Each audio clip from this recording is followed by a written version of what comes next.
Metam, metam, might. Might, prajam, prajam.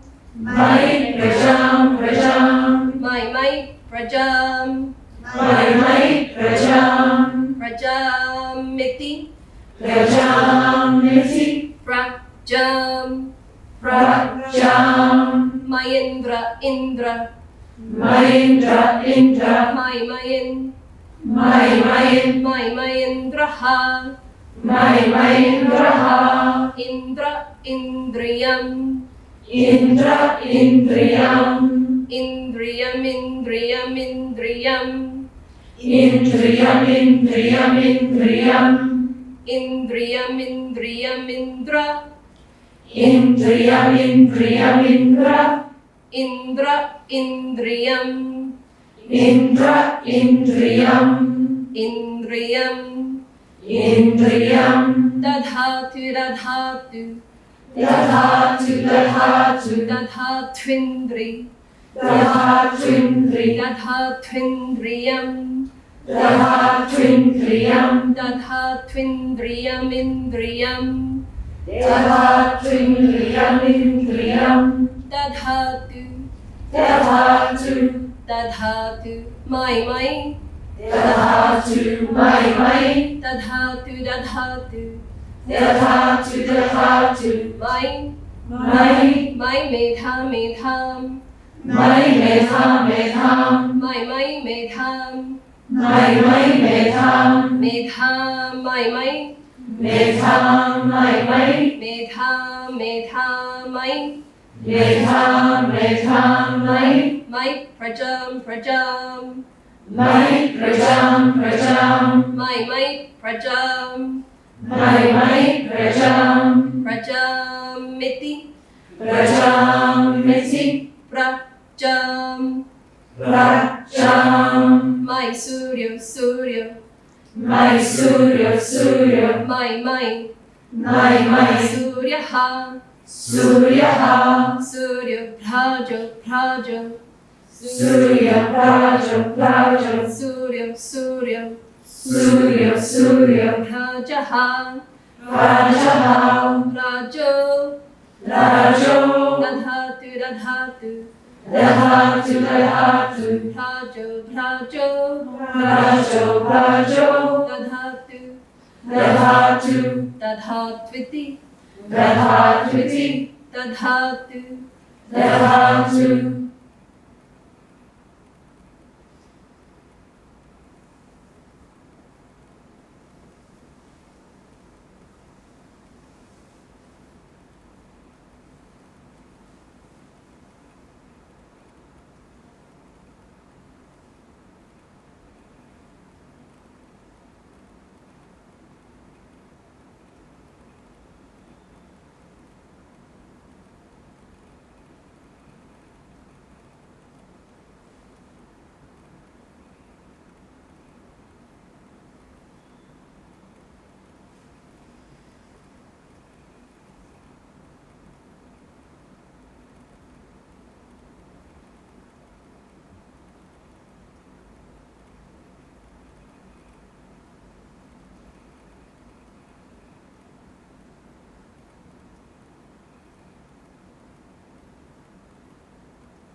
attention to the touch of the breath from the base below the nostrils, above the upper lip.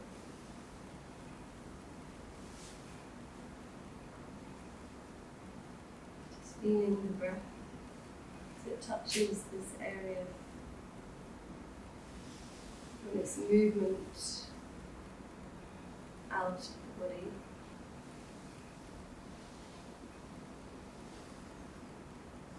And also this movement from out to in.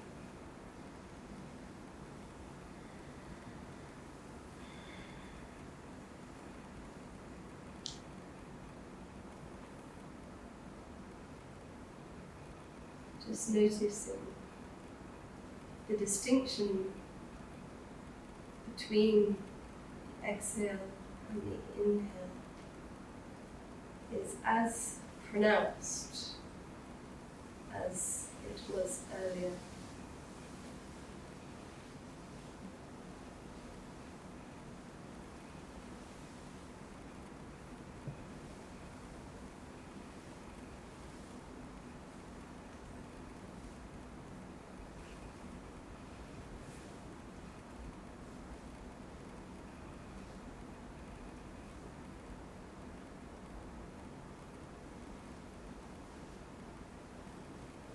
And bringing the awareness inside the nostrils. Just noticing which of the nostrils the breath is moving more strongly. Noticing if it's the same as before, or whether perhaps you're more even than before.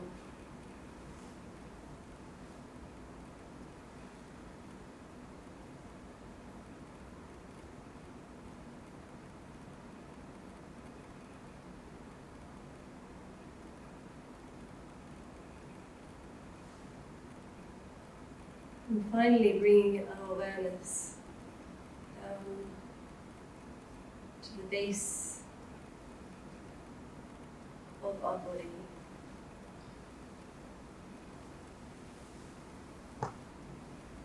And just scanning the inside of the body, from the spine, and just above the hips. Front of the body, around the other hip, back to the spine.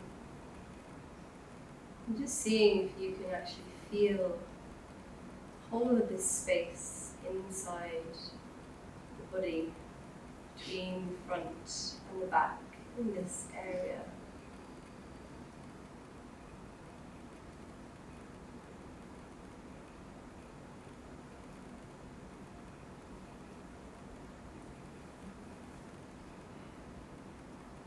Just touching every space with our awareness.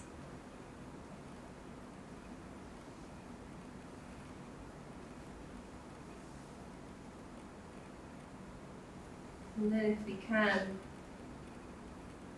to slowly bring our awareness from the inside to the outside of the body. Breaking through the body into the outside, the apparent appearance of an external. And just noticing if there is any difference between the space inside and the space outside.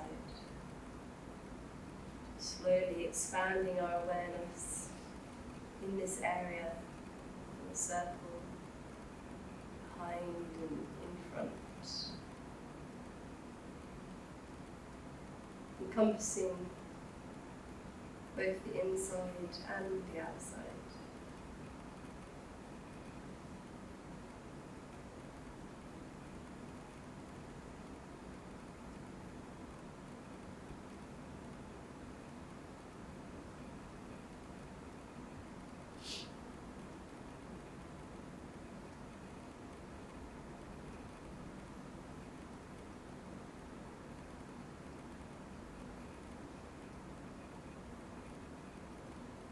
And then bring your palms together in front of your heart.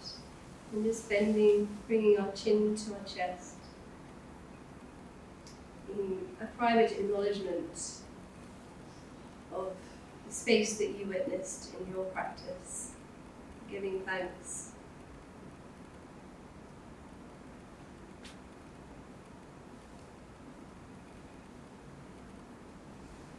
And then in our own time, making any stretching movements, and opening our eyes, bringing our awareness back to the room. So, does anyone have any observations or feedback or anything they'd like to offer about?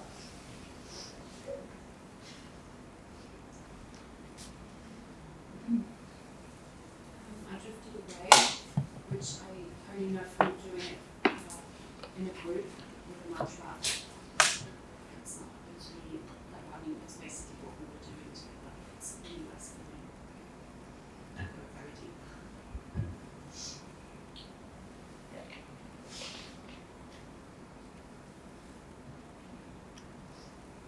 It's a really pure sound, a different kind of sounds I'm used to making. Mm-hmm. So it's pure, very sacred, it's lovely. Quite hypnotic. I found it really powerful. When I was chanting, I felt quite conscious, but then in the silence was just overwhelmingly powerful. And something that just sat with me afterwards was when we were opening our eyes, when I looked down at my hands, I felt like I was seeing every single colour that was in my ring, you know, as the light was hitting. Right. I just felt my senses were awakened. Yeah. Who does that? Even if you find it tricky while you're doing it, like, oh, what's happening? If you're having a fight with your mind, can happen. Pretty much always, no matter even how great your fight is, your mind will be forced to succumb by the end, and usually people are very surprised by where they're taken to afterwards. The quality of the silence, because the mind was really engaged in a very deep way with these Sanskrit sounds. And when you have, and it's a very profound experience to do the call and response thing, because you've got a live energy in front of you. You learn from someone who's learned from someone, and you have to you're forced to listen and repeat. And when you start going very fast, you can't think in your normal, I'm going to study for an exam way, because you can't. The only way you can do it is to totally surrender and just somehow repeat, like a child does. You're forced into that position of just repeating what people say, which is a mode of mind that we're not encouraged to be in our schooling system. We're much more encouraged to be an analytical, thinking mind, not just sit back, call and respond. We're not taught in that way anymore. It's actually far more effective. I'm sure we can all remember our nursery rhymes. I'm not sure we can all remember our maths gradings and our GCSEs.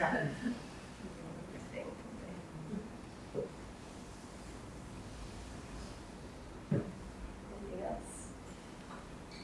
Did anyone get hot? Yeah. Very hot.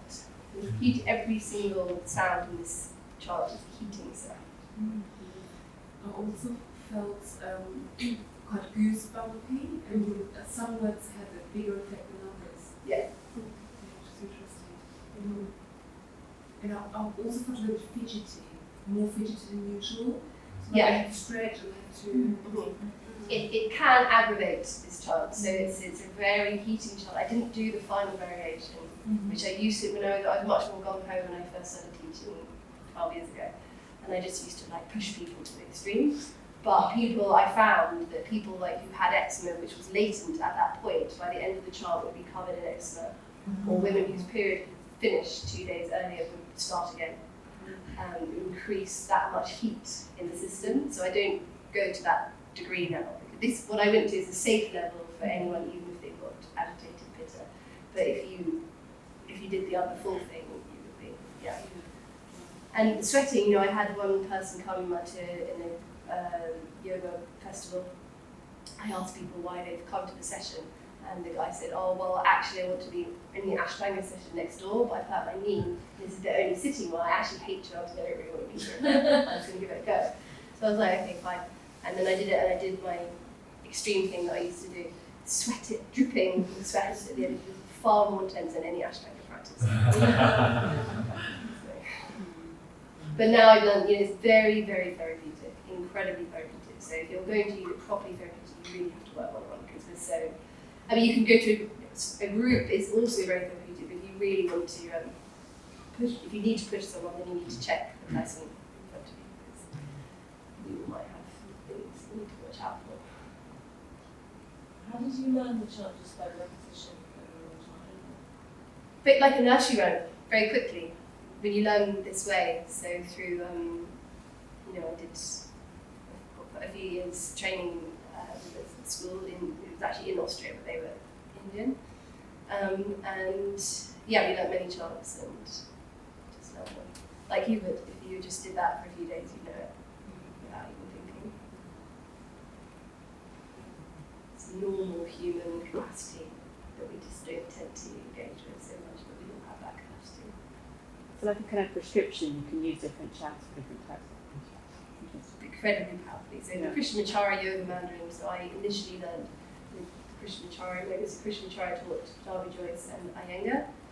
So in their yoga classes, pretty much it's never without sound.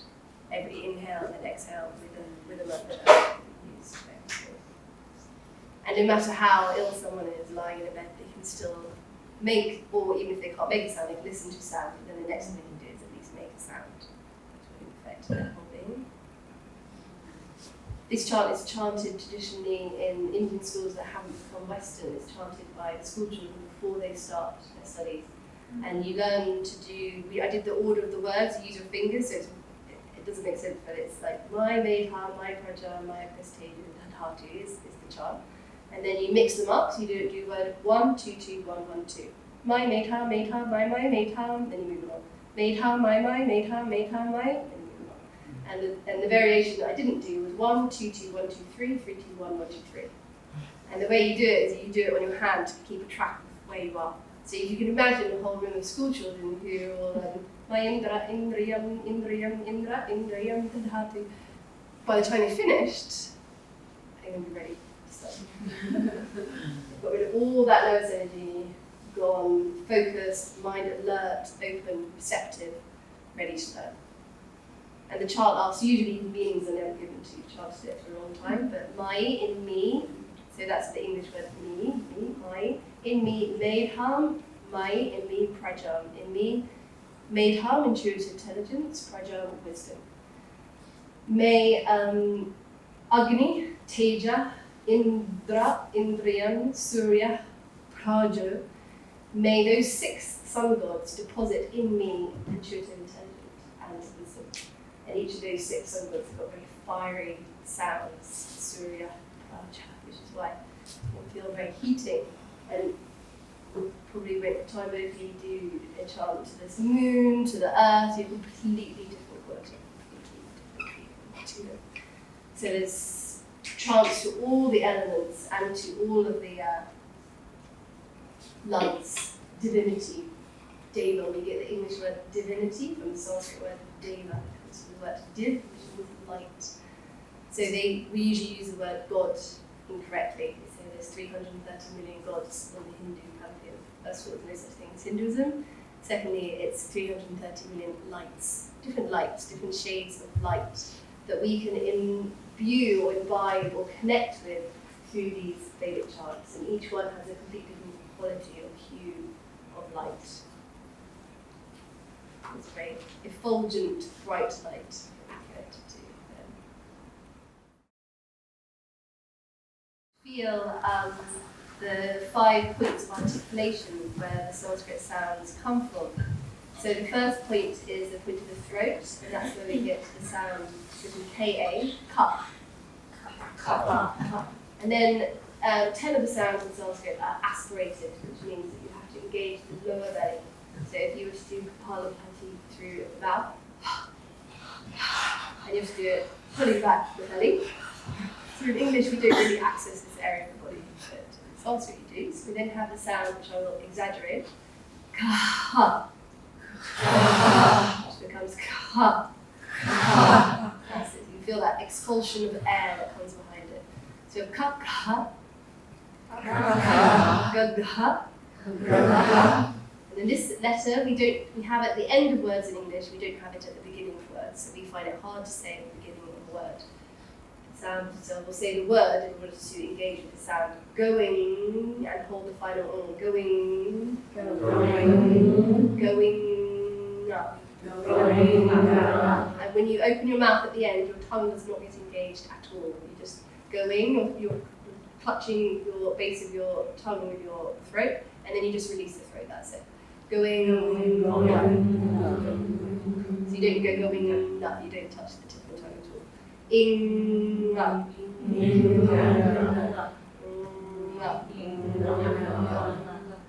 It's a guttural nasal. So we're not used to using the throat in that way. Ka-ka-ha. Ga-ga-ha. Cha-cha-ha. Ja-ja-ha. Nya. Can you feel they all come from the same point of articulation? Cha, ja, nya. All the same place. It's a slight difference happening to the tongue. If you have to explain to someone how the difference was between a cha and a ja, how to pronounce it, it's pretty much impossible. Cha, ja. It's exactly the same place, but you can tell by hearing. You just copy it. You just know. Cha ja, ja ja, nya. Now we lift the tongue up and point it to the roof of the head, of the mouth, your head, and we make the sound ta. Ta ta. No. You obviously don't have this in English. Tongue right up. Ta ta. No. Completely different resonance, right? Where do you normally make the English ta? Where does that come from? Behind the teeth, right? So this Sanskrit ta is further up, and then we have another ta, which is really the hardest sound for us to make. This is where the tongue is relaxed and between the teeth. Ta. You see, and make the English ta is between those two, right? So the English ta, da, na do not exist in Sanskrit. They either have tongue has to be up, has to be relaxed for ta, ha, no. So it's hard for us to hear the difference between these sounds. It doesn't mean that a difference doesn't exist. So Japanese people can't hear the difference between the words lice and rice. They can't hear that distinction. It doesn't mean there isn't a distinction. It's the same in Sanskrit. If you don't pronounce a ta or ta, the distinction is great, but to us we may not hear it only because our hearing is not yet refined.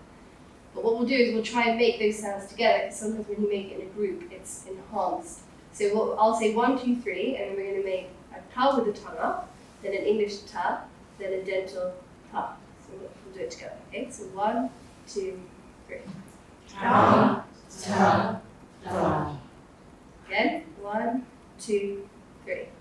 Ta, ta, ta. Can you hear the difference? Striking a different chord in our system. So then we get to the lips. So we've made a journey through the mouth, from the throat to the lips. Pa pa, pa pa, pa pa, ma. Good. So we're back to the throat. Ka ka, ga ga, ma. Going up. In up. Cha-cha-ha. Cha-cha. Ja-ja. Ja-ja. Nya. Tongue up. Ta-ta. Ta-ta. Da-da. Da-da. Na. Tongue right down. Ta-ta. Ta-ta. Da-da. Da-da. Na. Lips. Pa-pa. Pa-pa. Pa-pa. Pa-pa. Na. 25 consonants. Sanskrit is a very easy language to learn, because once you've learned the sound of a letter, it never changes, ever.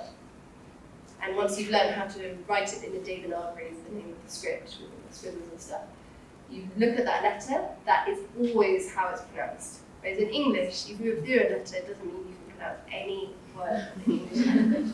It's always the same. So it's incredibly easy, and it's very illogical and incredibly intuitive.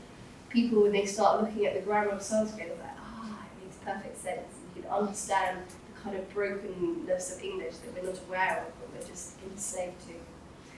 So each one of these are rows that we just did, and if this was in a column, if this was on a chart, if you pronounce the same chart within columns, each column stands for a different element. So maybe we'll pronounce them, and then you can tell me, you can write down which column you think is which element. So the elements are earth, water, fire, wind, space. And they're not in that order, they're in a random order. So we'll say first of all, we'll say them a couple of times, and then you can say after each one which one you think is this. Just so you can see how you literally invoke a different element when you pronounce it incorrectly.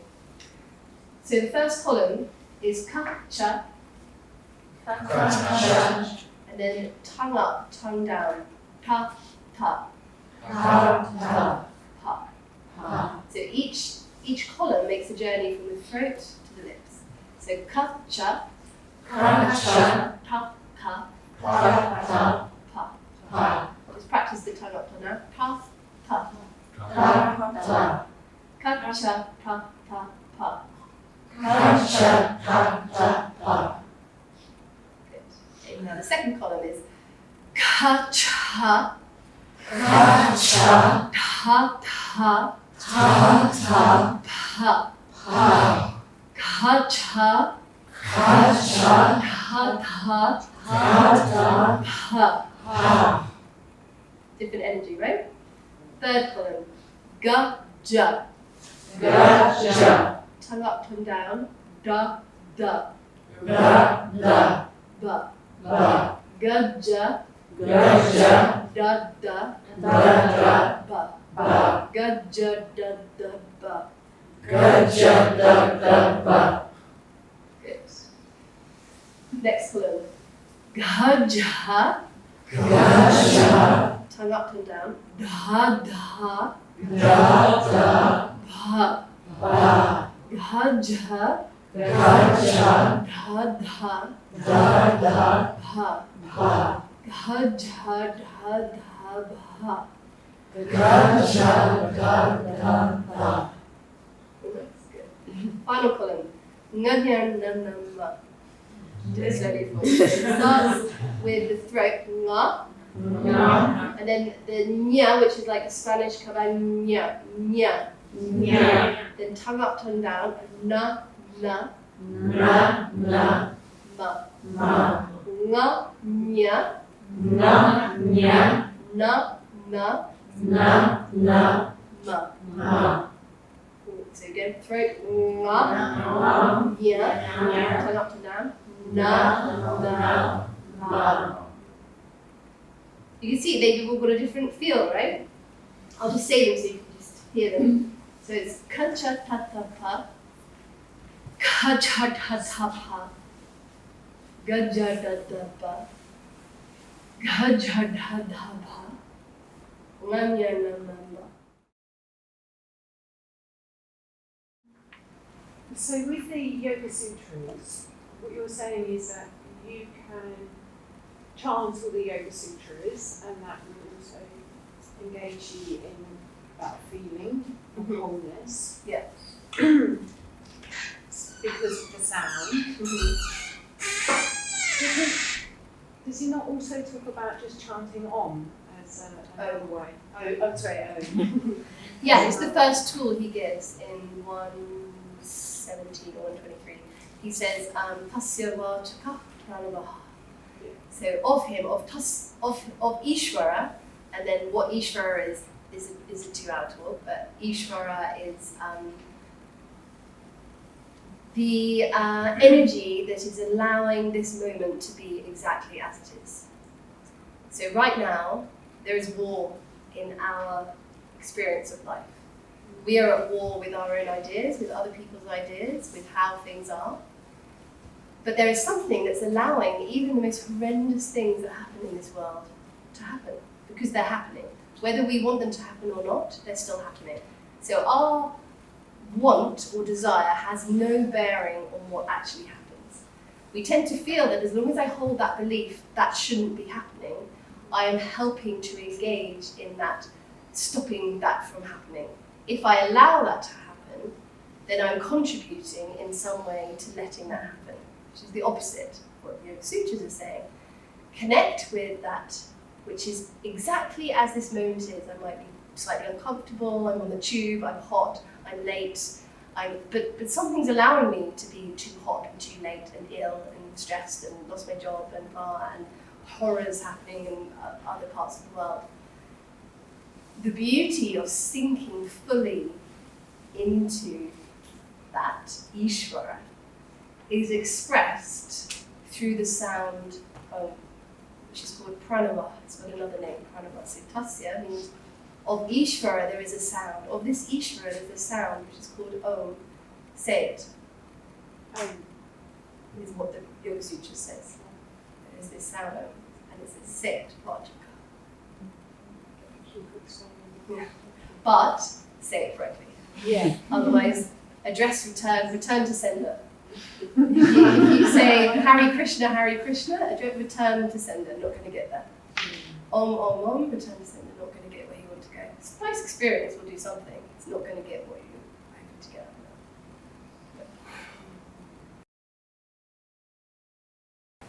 So you see the dots under these letters. So a dot underneath the letter means stick the tongue up, pointed to the roof of the mouth. So this is pronounced Krishna.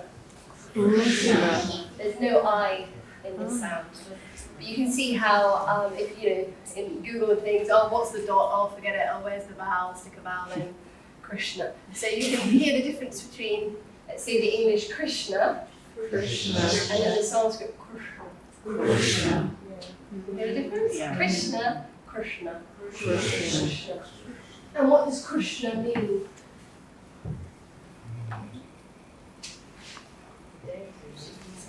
Theoretically, yeah. What does the actual word mean?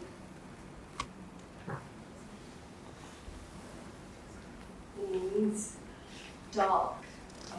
Oh. Darkness. Has anyone looked at the Bhagavad Gita? Which, if you want to engage with the sound of the Lord, then you read the Bhagavad Gita in Sanskrit, because that is gold in your mouth, personified.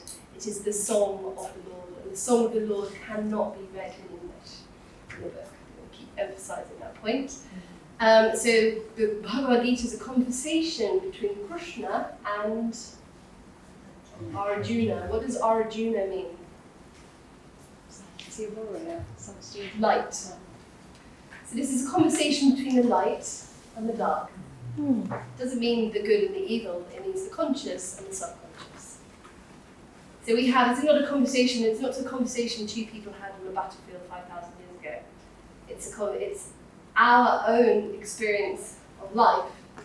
The first shloka, we'll just chant it so you can hear how the Bhagavad Gita sounds. When I chant, I actually do no ups and downs at all. I do it ekashruti, just on one tone, because then you observe, you get so still and clear on the dance of life happening in your mouth.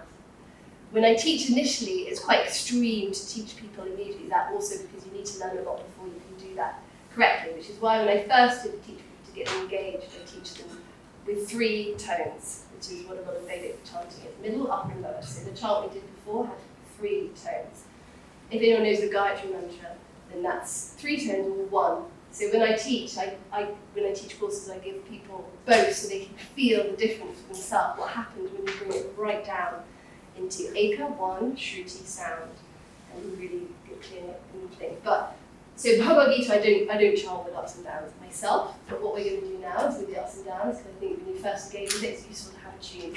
And eventually, as a really intense spiritual practice with an arrow, a mantra is an arrow, it needs to have a sharp point, it needs to have a stable shaft, and it needs to have a feather that keeps it afloat. And so you can really feel that when you get rid of all the accessory, all the tunes, the ups and downs, any accompanying instruments, and you just settle into your own voice. Because the gold is in ourselves. and what is our voice, an direct expression of ourselves. And so if we want to connect back to the self, the fastest way is through that direct expression, through our own voice, to sit with ourselves, with our own voice, and engage face to face with it, without trying to change it, without trying to make it into a beautiful singing voice. This is not about singing. This is not about vibrato and making it sound beautiful. It's just about hearing what comes out. You'd have heard from the way I was chanting, I wasn't, I wasn't trying to make it beautiful or anything. It was just open the mouth, relax the lower jaw, the sound that will come out. Ah, is just a simple, clear, pure sound. So the first shloka is Dhamakshetre, Dhamakshetre, Kurukshetre, Kurukshetre, Samaveta, Samaveta, Yuyutsava, Yuyutsava, Mamaka, Mamaka, Pandavaschaiva, Pandavaschaiva, Kim Akurvata, Kim Akurvata, Sanjaya. Sanjaya, Again, it's Dhamakshetre, Dhamakshetre, Kurukshetre, Kurukshetre, Samaveta, Samaveta, Yuyutsava, Yuyutsava, Mamaka, Mamaka, Pandavaschaiva, Pandavaschaiva, Kim Akurvata, Kim Akurvata, Sanjaya. Sanjaya.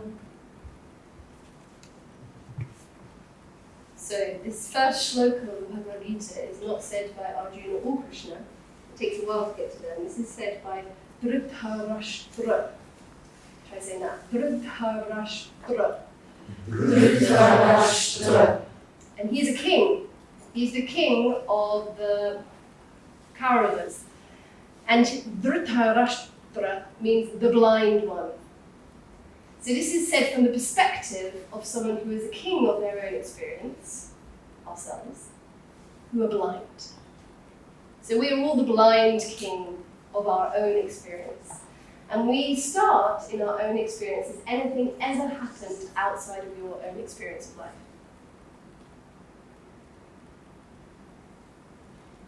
It might appear to have been fires in Brazil, but you only know that because you heard about it through your own direct experience. There are many things that we haven't heard about, therefore that hasn't happened in our direct experience. We only know about anything through our own experience of life. Once you see it like that, you start seeing that we're in a goldfish bowl. You look at the sides, like wherever you look, I cannot look outside of this particular sphere that I'm in. So we start our experience, our spiritual quest, in our own experience of life. Dharma kshetre. Kshetre, field, dharma of action. We start right in the middle of our action. Our story has not completed. We are in the middle of our self-improvement project. We will never reach the conclusion of our self-improvement project. We're right in the middle of it. We're right in the middle of action. Dharma kshetre. Kuru kshetre. We also belong to Kuru, a clan. We all have a family clan, and then beyond that, we're all English or whatever country we're from. We have a connection to this life through the hearth that we were brought into. Samaveta yuyutsava. Gathered together, desirous of war. So in our experience of life, everything, all the stage, all the people, our thoughts, we put everything together, the whole thing is desirous of war. We are at war with things happening out there. Things appear to be in war there, things are in war here, and there's actually desire. That's what the Bhagavad Gita says. So as a blind king, I'm noticing, oh look, I'm in my field of experience, I belong to a Kuru, I'm also within the framework of England myself. I'm noticing that there's a desire for war in my experience. Why is this? Third shloka. Mamaka pandavaschaiva. Because I have a fundamental belief that there is me, Mamaka, and there's you, Pandavaschaiva. I believe that there is a difference between me and you. And this is the only thing that we need to look at. This is the only reason that we're in a state of war. Kim akurvata sanjaya. What do I do, Sanjaya? And who's Sanjaya? He's the minister. What does Sanjaya mean? The perfect visioned one. What do I do, O perfect visioned one? Says the blind king. So is this really a story written 4,000 years ago about two people sitting on a battlefield that the historians can argue about whether it did or really didn't happen? Or is this take us directly into the now, into our own direct experience of life, and saying, are we also a blind king? Are we also noticing that there's some war in our experience? Do we want to do something about it? Maybe we can ask the perfect vision one. And then the next 700 shlokas tell us what to do. So that, of course, requires a little bit of tapas, a little bit of commitment and heat to work through what is there. And it starts with Sanjaya, and then Sanjaya says, well, he has quite a few shlokas, and then he says, and there, in the battlefield, right in the middle of the battlefield, i.e. right now, who stood in the chariot? The chariot means your body. In your body, you have the dark, not apparent, Krishna, and you also have Arjuna, that which I can see. And that which I can see, that which I believe myself to be, doesn't know what to do. It looks horrendous, I'm too scared, I don't want to act, this is awful. What do? I go deep within into that which I can't see, the depth and the darkness within the Krishna, which isn't invoked if we say Krishna. And we go to Krishna and we have a conversation with our own being. And we ask for that unmanifest Krishna to come up into our Arjuna and speak through us so that these two can be unified. And then if we have that understanding, it will completely change our feeling with which we engage with this song of the Lord. This comes directly from the Bhagavad, from the Lord, whatever the Lord is. So, now let's look at the Matrika. Bhagavad Gita is what wakes me up every morning.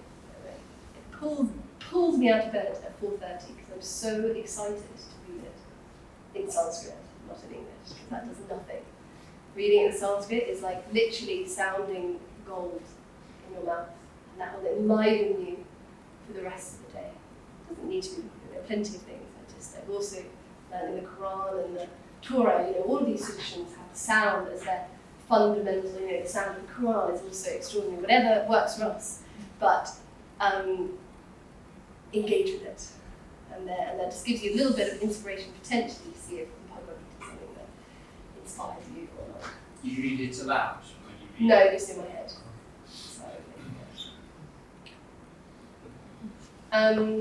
So the Matrika, the foundation of the whole Sanskrit language. 16 divine mothers that correlate to the 16 phases of the moon. And these are the life force of any language of the vowels. They are what give the resonance and the spirit to any language. We don't have vowels, we just have a dead language. So we must acknowledge this quality, this purusha in Sanskrit, this quality of consciousness that the vowels bring to us. And they have a very special name in Sanskrit. Matrika, the measurers of consciousness, the divine mothers. And they exist here in the Vishuddha chakra. If anyone sees a picture of the chakras, you'll see that they've all got a main letter in the middle, and then they've all got petals around the edge. So the 4 petals, it goes ka-ka-ga-gha, nga-cha-cha-cha-cha-ja, ta-ta-ta-ta, na-pa-pa-pa-pa-ma. So all the consonants are in the petals outside the 4 chakras, and then the petals of the Vishuddha chakra are the 16 matrika.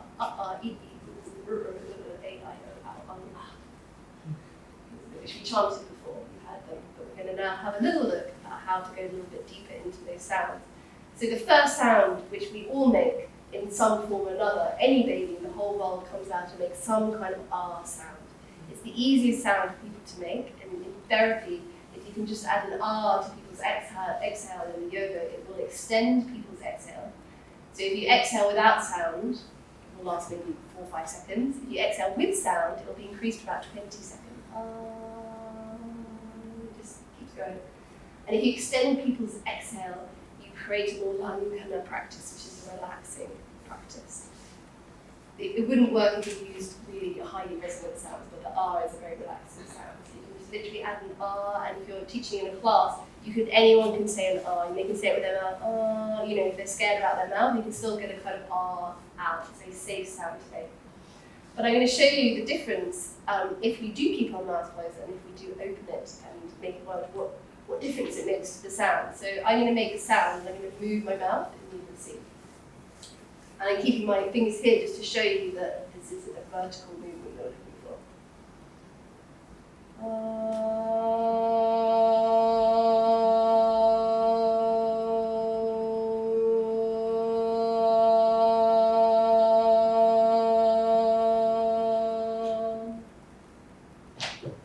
So you just make the sound, feel either in your heart or your lower belly, feel the sound coming from that area. No effort. We're not making any effort. All we're doing is creating the right apparatus for the sound to freely flow. And the right apparatus is a relaxed body jaw. That's all you have to do. So we'll try with our mouth closed, open it, shut it like I did.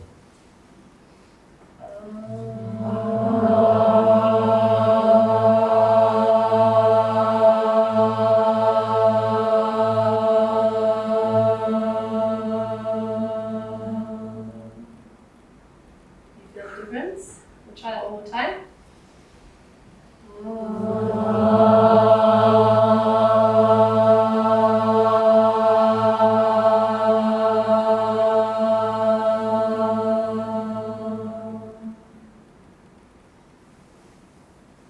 And now we'll do the sound just straight, just going to the full expression of our relaxed lower jaw.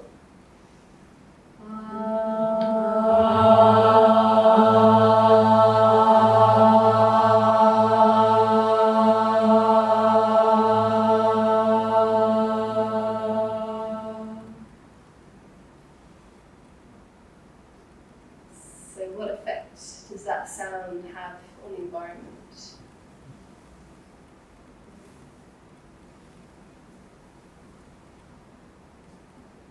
It's quite calming. Mm-hmm. Kind of neutralizes the stuff, balances it out. Mm-hmm.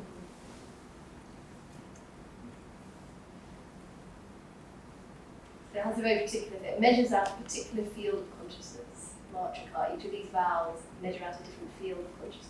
So we'll hear some of the others, so you can hear in comparison what some of the other fields that are measured out are. So the next one is the sound which is written I, which if we lifted that a long I, we might make the sound E. So let's just make that in English.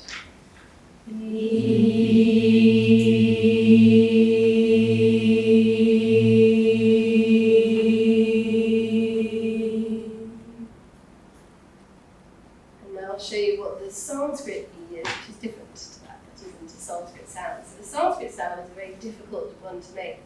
You have to keep your mouth in the same position as the R, and you move your tongue only.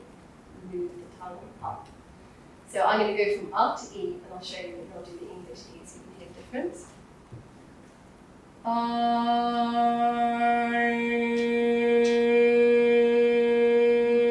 E, Is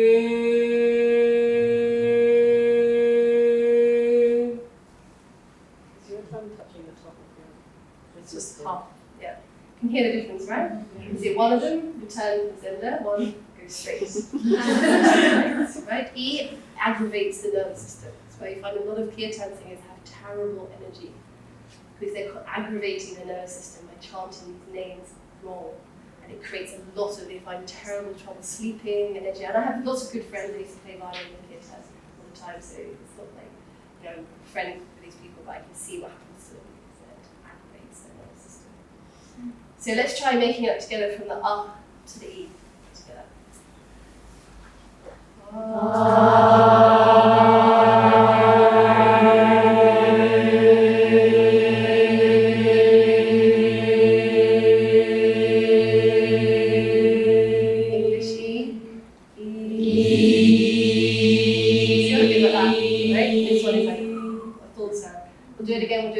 tighter from after the Sanskrit E.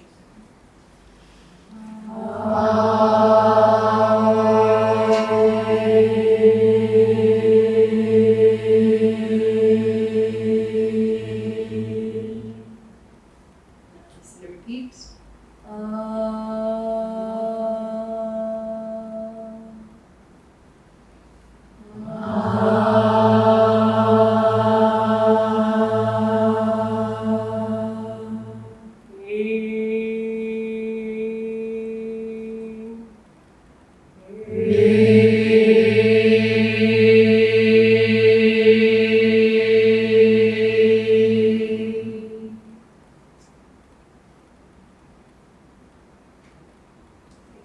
Difference in those two fields of consciousness between the R and the E.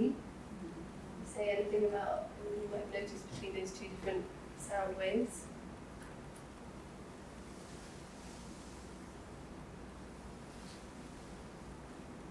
The E feels more expensive. More expensive. Yeah. You say it's slightly more resonant, like it's got more energy in it. I would say the opposite of the R is more expansive.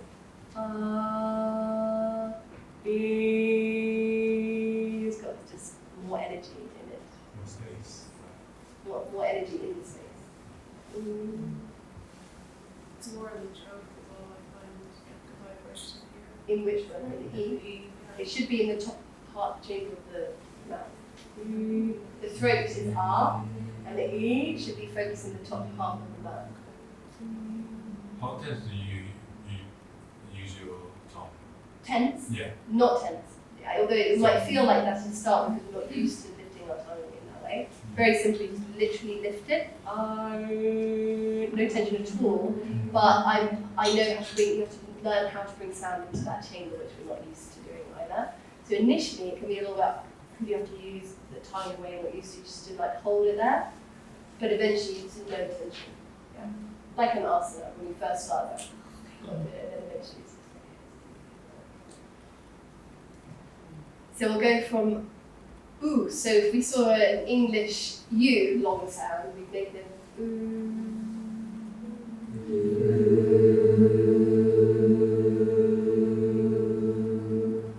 So the English, Sanskrit is similar but a little bit different. So I'm going to go from up to U to show you, and the difference is that the mouth has to be as though you've got a pen in between your lips into a very small, perfect circle. It changes the quality of the sound. So I'll go from up to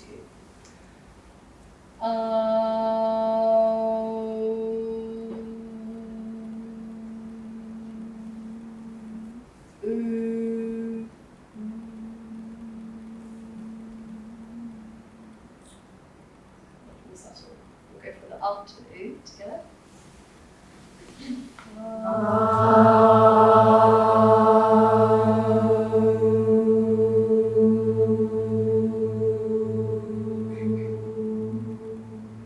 English U.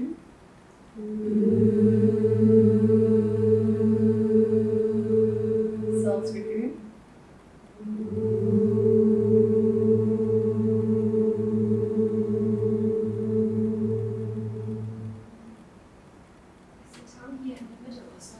It's just kind of relaxed. This is a labial sound, so it's made with the lips only. The tongue is just relaxed at the bottom, not really doing anything. Giddy, was that a nice sound to make?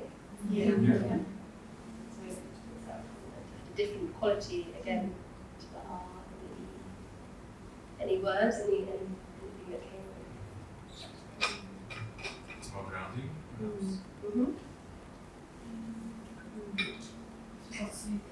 Soothing.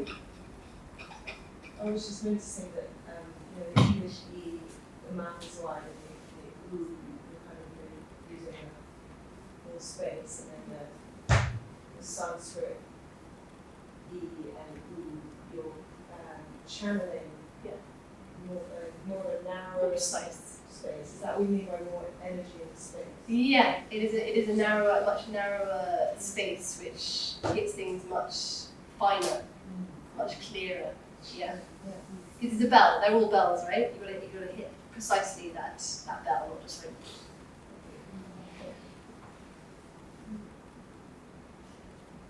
And guess what? Each one of these is a different element. So we're doing the elements afterwards. We're doing the 5 main ones. We probably won't do the other ones today. So there are 5 main vowels, and one associated with each of those 5 articulation points that we looked at earlier. So the next sound is made by going from and then lifting the tongue up to the roof of the mouth, but not touching, just being slightly below. So I'll make the sound for you.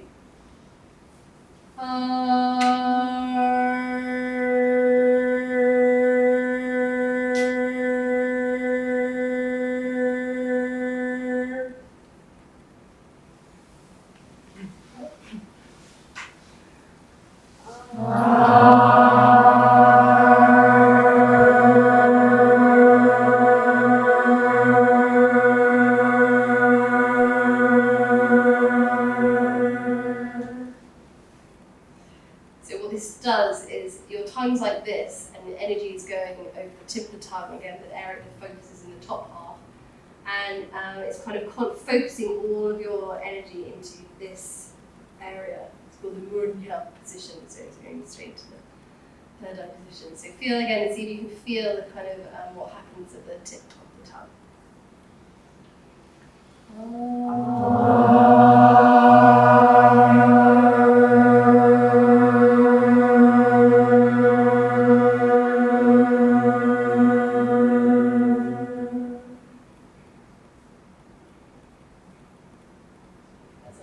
Field of consciousness that got measured out.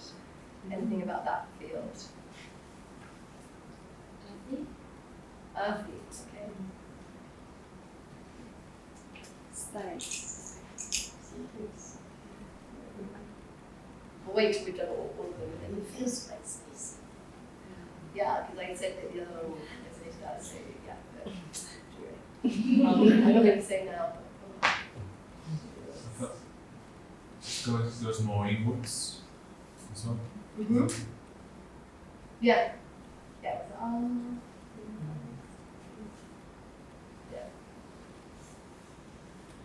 Yeah, so we have the 5th one, which is a very unusual sound. We do not have it in the English language. It's transliterated by the letters L, R, dot, down.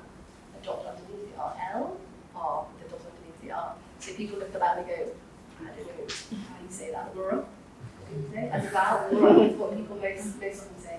A vowel, the definition of a vowel is no contact in the mouth, it's open. Or if there is contact, it's just a byproduct. So Laura can't be right, because it's finishes, that's a finished sound. The way you make this is to, I'll do the progression to it. If you go from R to R, lift the tongue up to the R, and then you bring the tip of the tongue down to the back of the top teeth. Sounds very technical. It creates this particular sound, which I'll make for you. That will make more sense in the explanation. So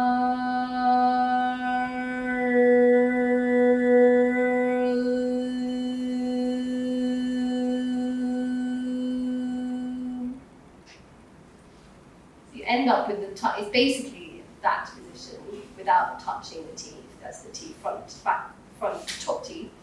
But it ends up touching a bit at the sides. But somehow, if you go like that first, it gives a little bit of strength here, and that kind of changes the position. And then don't make the sound from your throat. So it's not because then you're just making a sound in your throat. This is a dental vowel, which means the sound has to be articulated and resonating around between the tongue and the teeth, the top teeth. So you have to feel the energy going over the top of the tongue, between the tongue and the teeth. So let's try. We're going to go R. Okay.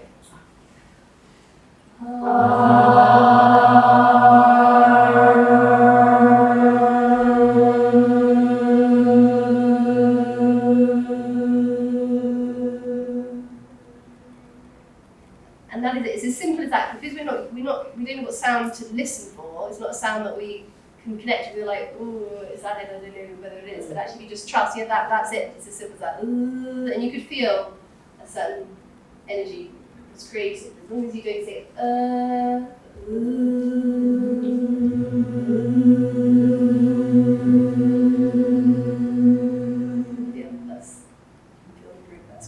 something, isn't it? So let's try that one again. It's the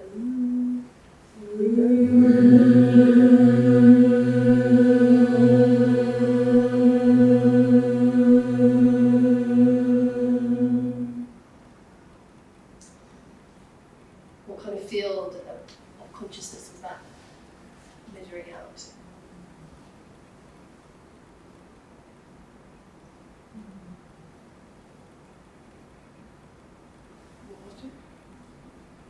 More water?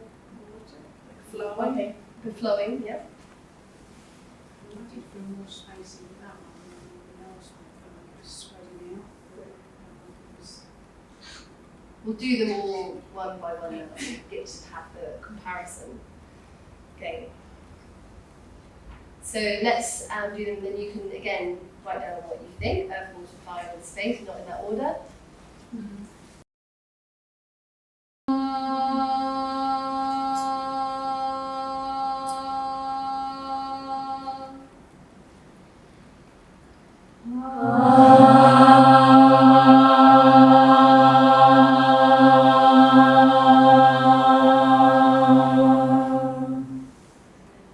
Quietly. Quietly together.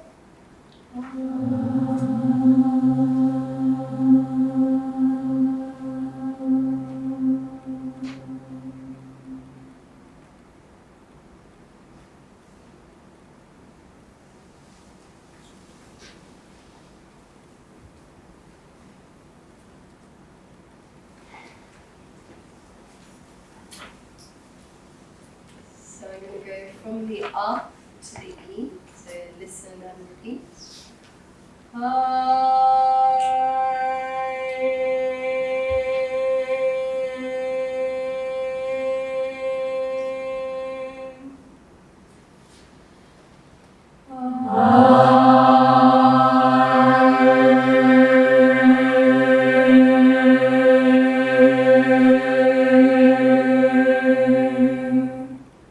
Straight to the E, quietly together.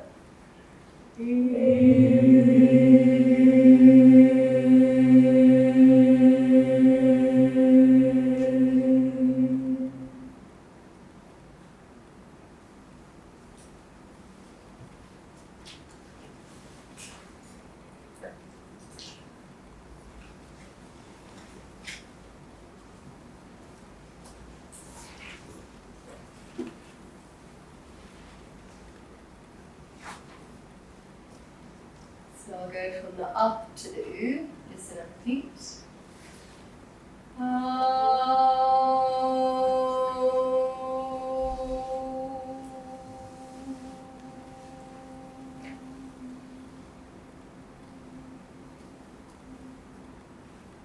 Together.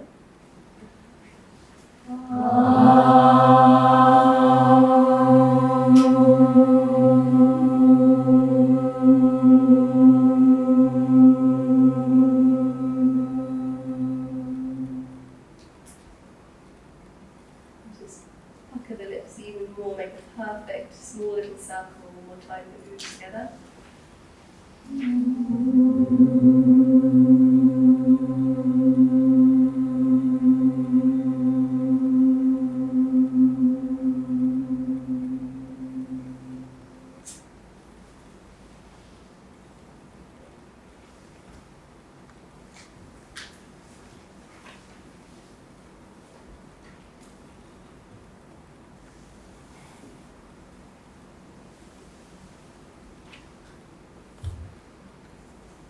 Now I'll go from the up to the R with the tongue, tip of the tongue pointed to the roof of the mouth, so listen and repeat.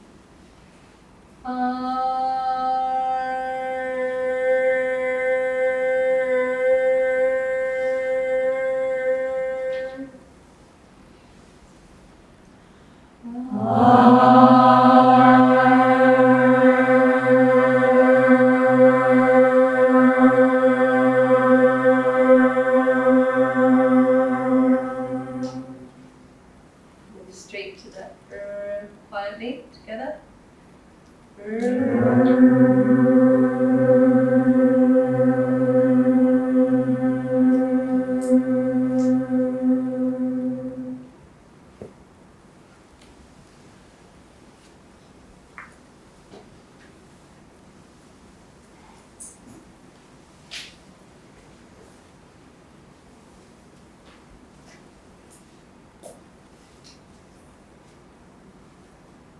And then the final sound, I'm going to go ah, and then to that sound. So listen and repeat. And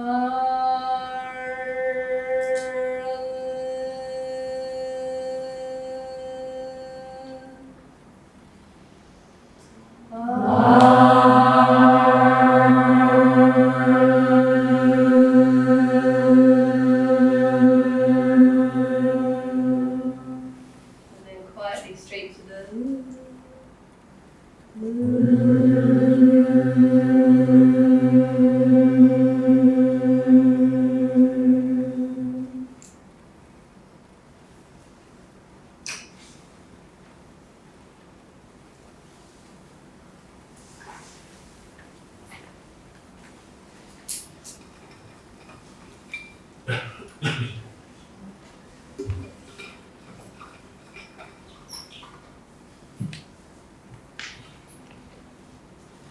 So, does anyone have any strong feelings about any of those?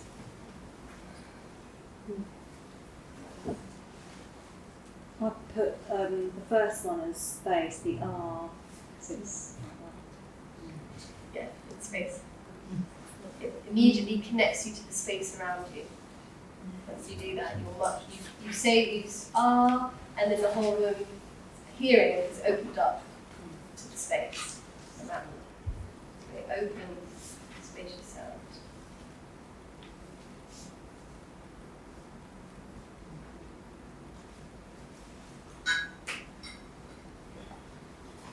Any others?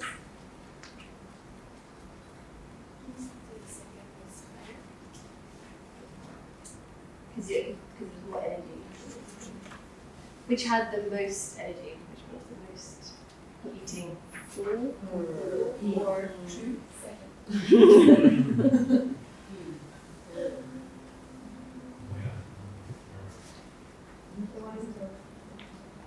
Third one. Oh no, sorry, the fourth. Yeah, it was the fourth. Is the most heating. It literally, the energy is going over the tip of the tongue. It's creating heat at the tip of your tongue. It's the most energetic, intense one. Fire. With the tongue up. Yeah.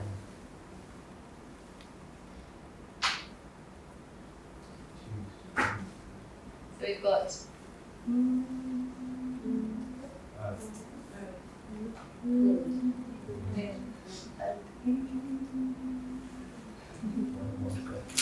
So E is close to space. It's spacious, but it has a bit of energy in it. It's wind, movement in space. That was the second one we did. That's movement in space. Wind. Now, what's the only element that reflects light? Water. Pretty interesting. There's no light reflected in the earth. No light. Sun, the fire is light. Can't reflect light. In wind or space. It's only in water, which is why the mind is always compared to water in this tradition. Because the lake is totally still, it will reflect the light. So water has a very special quality, it can reflect light. So if you think about that when you make the sound, there's a lot of reflected light in that sound. It's like shimmering water, sparkling in the light. And is the earth. And that is the mother of the gods. This letter is known as the mother of the gods in Sanskrit. And you will not find this letter in any Sanskrit word. The long one. So each of these vowels have a short and a long version. So this long version, which is known as the mother of the gods, doesn't exist in any Sanskrit word or even in any Dhatu. So every Sanskrit word can be traced down to its root.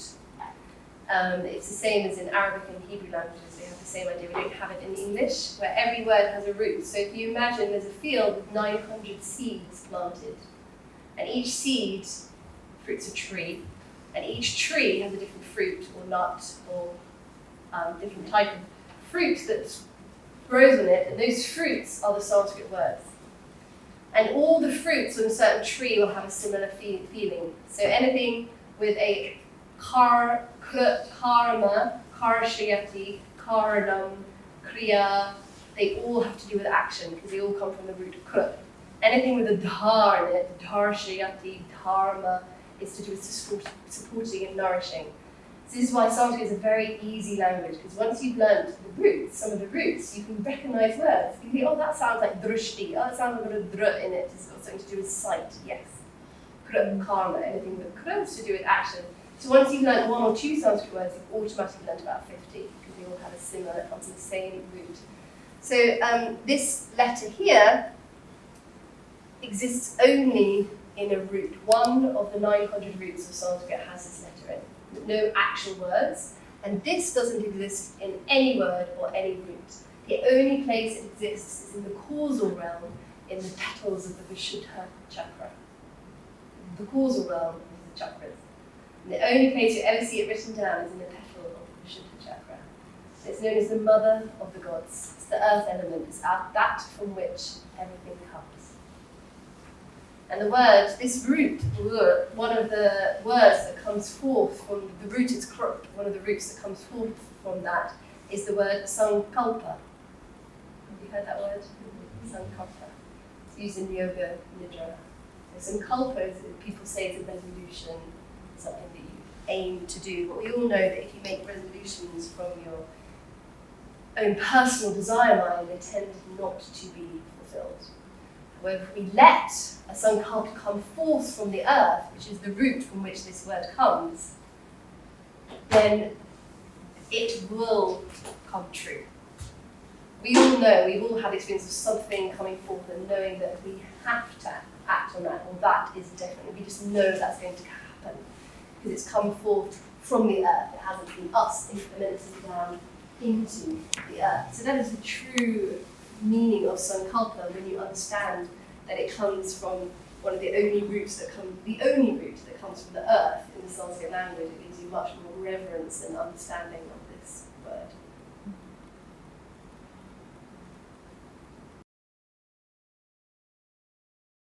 You know, even from hearing it, I had one, even if you're not consciously responsive to it. So I had a group, I was teaching on I call it a lycra teacher training, or a yoga, 200-hour teacher training, and I come and do the 5 hours philosophy and the whole 200 hours. And we did, actually I was doing a day and a half, I was doing about 8 hours a month. And anyway, they come for the asana, they're not interested in the philosophy necessarily, so they haven't come to see me. I just happened to come along as part of it. So this was quite an antagonistic group. And didn't know why I'm doing this. There were lots of very, very challenging questions.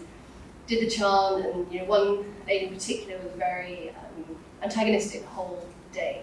And I had them the next day for half a day as well. She came back the next day and her whole face and whole body were completely transformed. And I have to tell the group what happened. In the middle of the night, she woke up at 3 in the morning, drenched in sweat. Like the whole bed was absolutely drenched. And she was in her late 20s, so she wasn't menopausal and never had it. So you had to have a shower, change the whole bed, went back to sleep, woke up at 8 in the morning, or 7, drenched again, completely drenched, had to change the full shower. And then she just said she never felt like she did in that moment, so free, and like she just literally shed, 100 layers of gunk that she'd been carrying on her. And then the next day, everyone was totally like, Tommy, what is this? They just kind of come into it by accident. So even if you're not even consciously engaged with it, it still works, which is amazing. That's just one of many, many stories that I've got about the effect of this. So yes, there are chants specifically to water. You can either sound, either just the one syllable sound, but also there are whole layered chants too. It's the same chant. It also can help you get pregnant, because that's the element that comes through it. Women needing to get pregnant. You won't have to. One specifically has both those purposes. So I'll tell you the story of how the Sanskrit language came into being. I didn't bring the statue, but if you've seen the statue of Shiva with the fire all around him, and he's like this, and he's called Nataraj in that picture. And the Lord of the Dance, said he. It's our English version of the same thing. So the world had fallen into a terrible state of misery. They didn't know how to proceed. They felt like everything was at a crunch point and was about to collapse. They couldn't find a solution within their own experience. They had to look outside of their experience, and they nominated 4 sages to go on behalf of mankind and speak to Lord Shiva. So they went and found Lord Shiva, and they said, Lord Shiva, please help us. We're in a state of despair and we don't know what to do. And Lord Shiva said, the reason that mankind have fallen into a state of despair is because of the demon called Apasmara. And Apasmara is the demon of forgetting. So the demon of Apasmara, of forgetting, has descended upon mankind, and they have forgotten who they truly are. So I will dance the cosmic dance of creation on top of the demon of Apasmara, while simultaneously destroying him, in order to allow a remembrance of who we truly are to dawn upon us. And the bright lights of illumination, which is why you have the fire around the dancing Shiva, illuminated this cosmic dance of creation, because we are all the products of the cosmic dance of creation. We're all the product of an energetic dance that came and brought all of the elements of our being into form. The question in the Christian tradition is how the Word became flesh and came into being. How did the Word become flesh? So he destroyed this demon Apasmara, and then in his hand he had a damaru drum, which is shaped like an hourglass. And he hit his damaru drum 14 times. Bang, bang. And this twisting of the drum, in the Sanskrit tradition, there are 3 realms of consciousness. In fact, there are 4. In the Western, we have 2, conscious, unconscious. In the West, physical, subtle, causal, and apara, that which is not apparent. Causal is pretty not apparent, but they have something even beyond that, which is who we really are. So there are 4 realms of consciousness, 4 realms of being, but this turning of the drum represents 3 of them. The physical, which is what we can see, the causal, and the point of transmutation between the 2 is the mind, which is the subtle realm. So the mind is constantly bringing the silent Buddha mind and turning it into something else. So we're constantly creating our universe through the mind, from causal into the physical. That's what the Mandukya Upanishad is all about, it's famous Upanishad. So we're constantly doing this. Every moment of our life is a bang of the drum, as we bring the causal into the physical and brings apparent distinction between me and you. So he does this, and he bangs the drum 14 times, and each time he bangs it, comes out a line of sound. And these 14 lines of sound are called the Maha Sutras. So in this story, Shiva takes 3 different names. Initially he's called Lord Shiva. When he dances the dance, he's called Nataraj. And then at the end, when he bangs the thing, he's called Maha. Maha, the great, Ishvara, the thing that allows everything to be as it is right now, the great energy. So the Maha Sutras are the sounds that came out of Shiva's drum as he banged it, having danced the dance of creation in order to destroy the demon Apasmara, so that we could remember who we truly are. And the sounds of this chant are the sounds of the Sanskrit alphabet. So I will chant it for you, and I'll chant it 14 times. I'll do it once slowly, and I'll just do it once a bit quicker, just so you can hear 2 different ways of sound.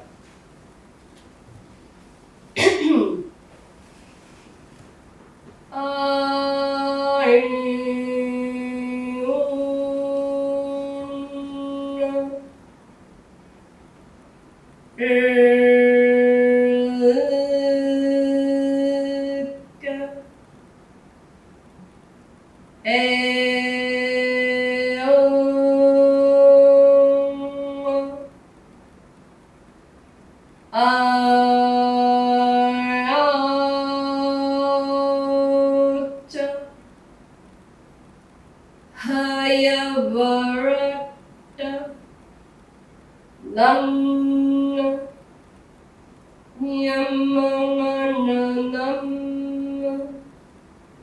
Jabhainya Gadadash Jabakadatash Kaphachatatha Chatatava Kapaya Shashasar Hal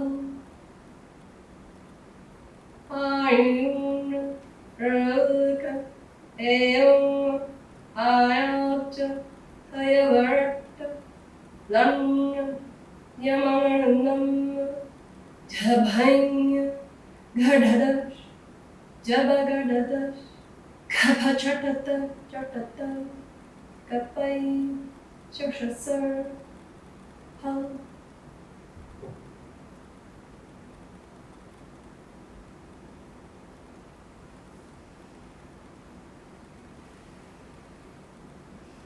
When you sound this chant, you do the cosmic dance of creation with your very own tongue. And this is a biorhythm.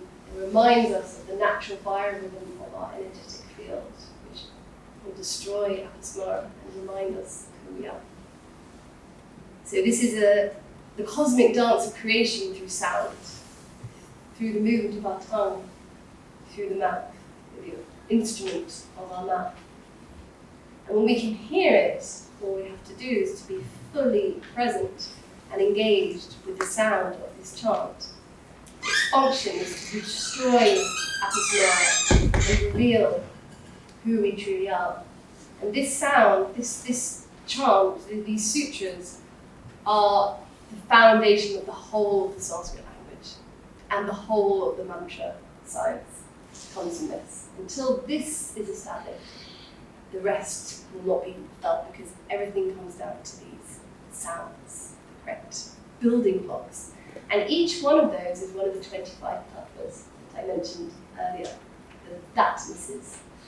So as you chant it, and once you know, so Nyamananam are the 5 senses, Ayavarat, the 5 elements, Kapai, Purusha Prakriti, Shashasa, Rajas, Sattva, Tamas, the 3 gunas. As you chant it, you can literally feel like you're an open container. We all start as ah, that's how we all start energetically. Our energetic imprint is ah. And then, so you can look it up in a biology book. How did I come into being? Egg, sperm, in the tummy, grew, became person. That's one explanation. Another explanation is that we are the result of an energetic interplay of thatnesses.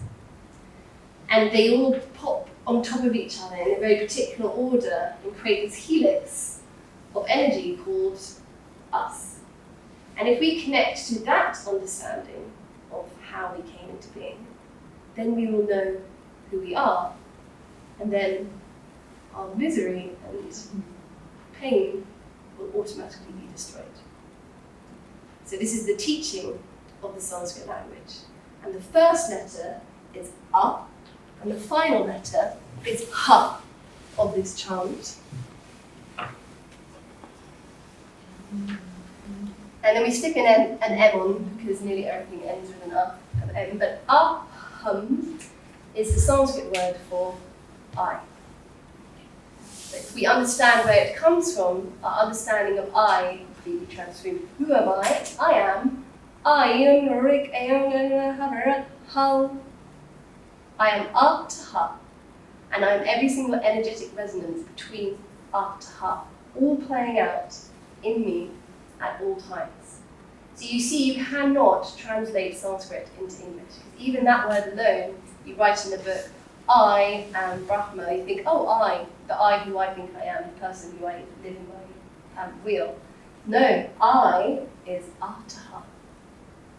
Is that similar to how in the Christian tradition say God is the Alpha and Yeah. Yeah. So, and this is the same in all the words, like sankalpa comes from Ra, comes from the root, comes from the mother of the god. Each of these words, you can spend 2 hours on each word. So you can't possibly translate them into, it's a resonant spiritual language. There are some texts that are more perfunctory, which aren't written in the spiritual context. You can just write, the cat sat on the mat in Sanskrit. But generally it's used, it came about through the realm of the Veda, through the tantras, through the yoga tradition. And all of that tradition is written in this spiritual language, full of meaning, every word dripping with meaning. Which is why it's not a quick thing. And which is why maybe we don't engage with it too much, because we want to know things quite quickly. It's quite a long, slow seeping into the reality of us.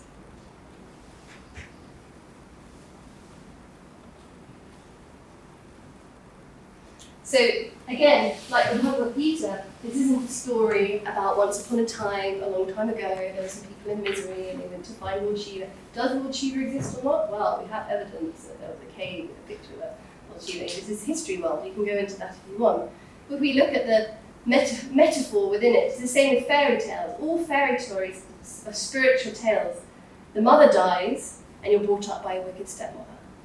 That's all of us, every single one of us. The minute we're born, our true mother is dead to us. And we're brought up by our stepmother. She's not our real mother. Our biological mothers are our stepmothers. Who wants us to be the way she wants us to be. That's what the fairies say the same thing. But we just want to be who we are. But no, our wicked stepmother wants us to be a certain way. And the prince is not, and people take it literally, and they think, oh, well, I'm not going to read fairy stories to my child because I don't want to carry on with the patriarchy and trying to find your prince. Read beneath the obvious. You'll see this is the story of finding the union of the dvandva, the pair of opposites, and the two come together, and then where it happens. We all relate, but we may not be consciously aware that that's what we're relating to. We're wanting to relate to that. 2 to 1, no longer me and you. There's just isness. And this is what the fairy stories are teaching us. And this is what the Bhagavad Gita is teaching us, and this is what this story is teaching us. It's not a story that happened a long time ago. It's right now. What's Lord Shiva? Shiva comes from the root Shi, which means that in which everything lies. What is that in which everything lies? Something within us. We can all find it. Earlier I asked you to bring your energy out to the whole room. Everything lays in that energy, including our body. Our body just sits in a wider energy. That's Shiva. So we go to our own Shiva and we say, I'm in trouble. What can I do? And we recite these sounds, and these sounds have come from an ancient time, if you think of time in that way. Or you can say they come from now. They're the natural expression of how our cells came into form. And so when we sound this, it takes us back to a knowing of who we truly are.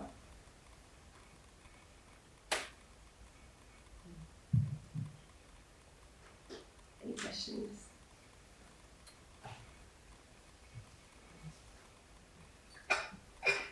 What is a good resource to practice these correct sounds so we can correct and have meaning behind our mantras? I would say probably the only resource is a human being. Which is, yeah. You actually have to, in this day and age where we want everything on the computer immediately, it's like, okay, no, you might just have to find a human being. You need to learn from a human being. Right, the call and response. Yeah, someone who can check what you're doing, is right. And that's wonderful. It's like, okay, phew, thank goodness there is something that doesn't exist on the computer, There is some reason for me to interact with a human being and feel that energy and be forced to, show up to something.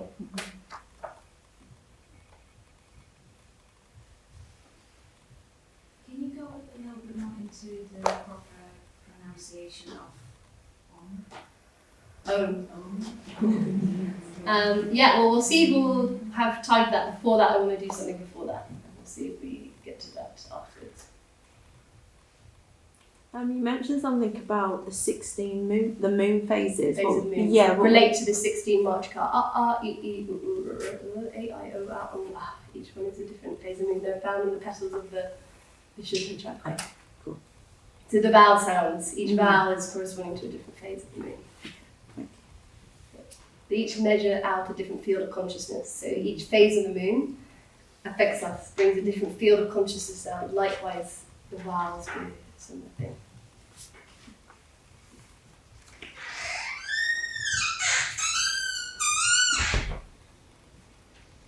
So we can just make a few more sounds. We're just going to do something, and then afterwards we'll look at what it was that we did. It's not very long. Okay.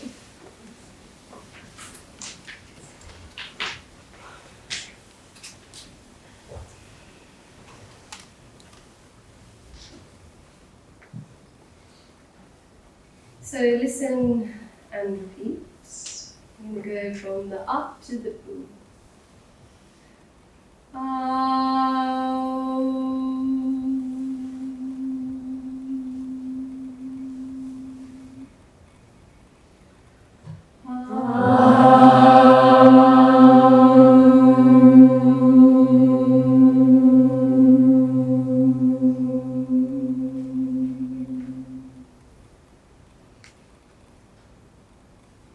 Now I'm going to go the other way. I'm going to start with the oo, and I'm just going to go very quickly back to the up. So listen and repeat.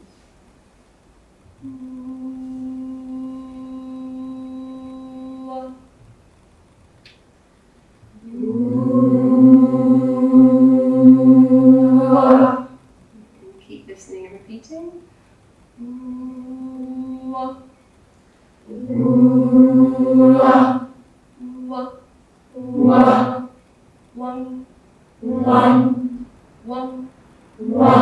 Good. Don't hold the last sound at all.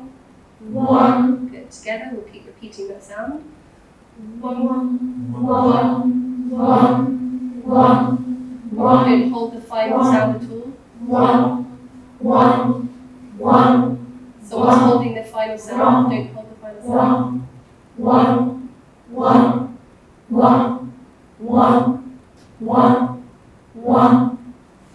Last one.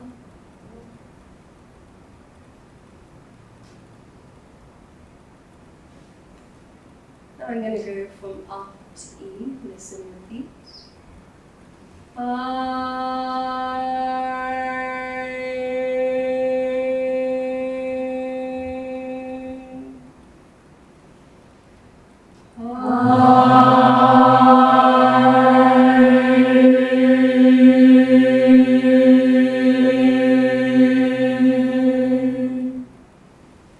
Listen and repeat.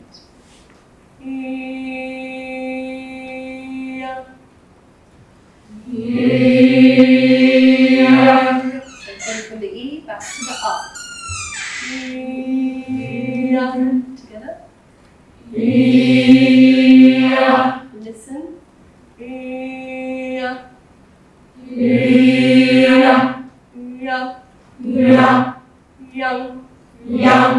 Young. Together.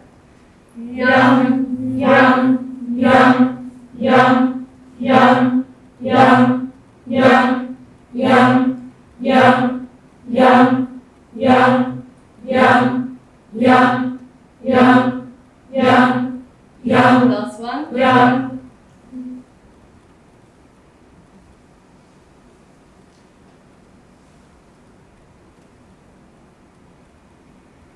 Listen and repeat.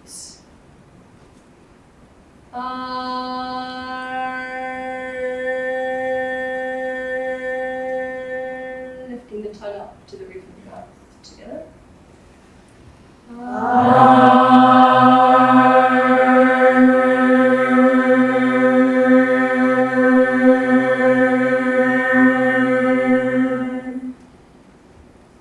Now I'm going to start with the and then go quickly back to an up. Listen and repeat. R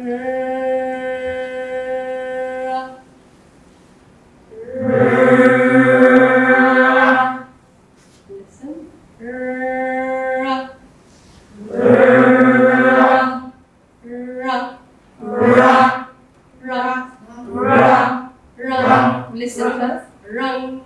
Rung. Together. Rung. Rung. Rung. Rung. Rung. Rung. Rung. Rung. Rung. Rung. Rung. Rung. Rung. Rung. Rung. Rung. Rung. Rung. Rung. Last one. Rung.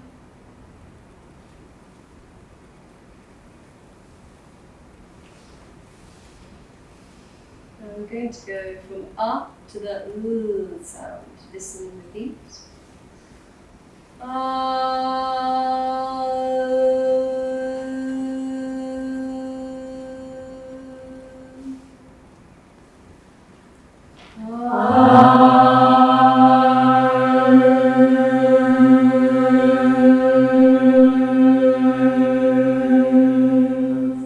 Tip of the tongue is just behind the top teeth.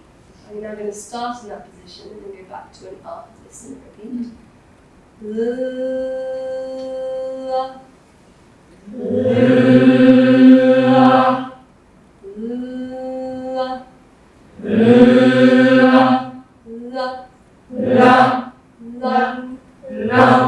Together.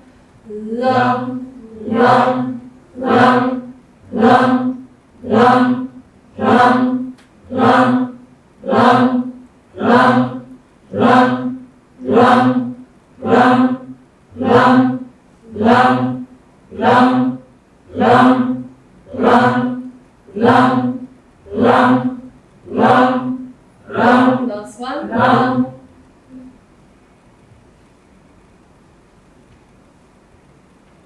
Just sit for a minute, just feeling the energy.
And just bringing your breath a little deeper down the lower belly. Making whatever movements you need to slowly open your eyes back to your room.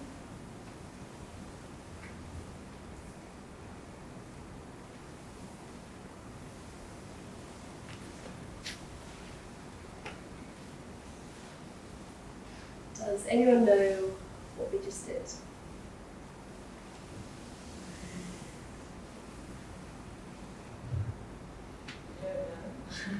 But I was sensing that it might have something to do with our chakras.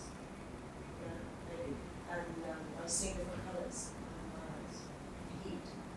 With each one a different colour. And then I was trying not to remember, not to focus too much on what was, remembering what was happening. Yeah, just but let what's happening. Anyone else?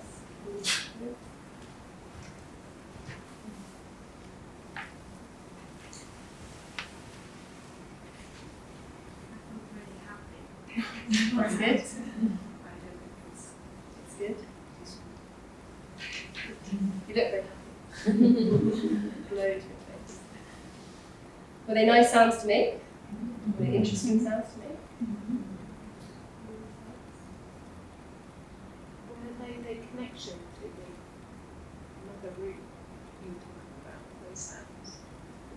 Yeah, almost, yeah.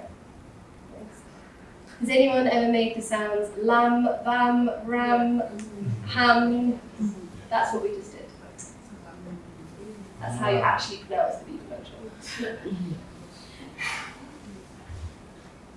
That's lam, vam, ram, yam, hum. It was like an awakening sort of thing. Yeah. Slightly different? Yeah. Totally different. A bit different. You see, but you can see why it happens, right? People write, that sound, it's not written, these sounds are written with there's no M in these sounds, it's M with a dot on top, and people don't know what that is, they just get rid of the M, you write lamb, and then you see that in English and you say lamb.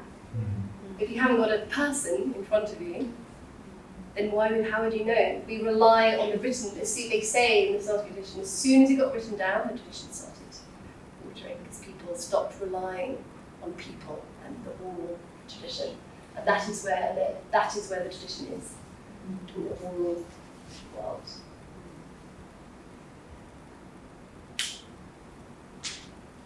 But it can be quite surprising to hear the difference. You can see now the true capacity of mantra and the just making a nice sound for the people, which is nice. And the true capacity is the arrow. That's what the lum. You have to hit the first note correctly, or let's do ra, ra. You have to do a ra correctly. You have to get the vowel right, which is the shaft. So you can't say a. There's no a in Sanskrit, so there's no asana, virabhadrasana. Every single a is an a.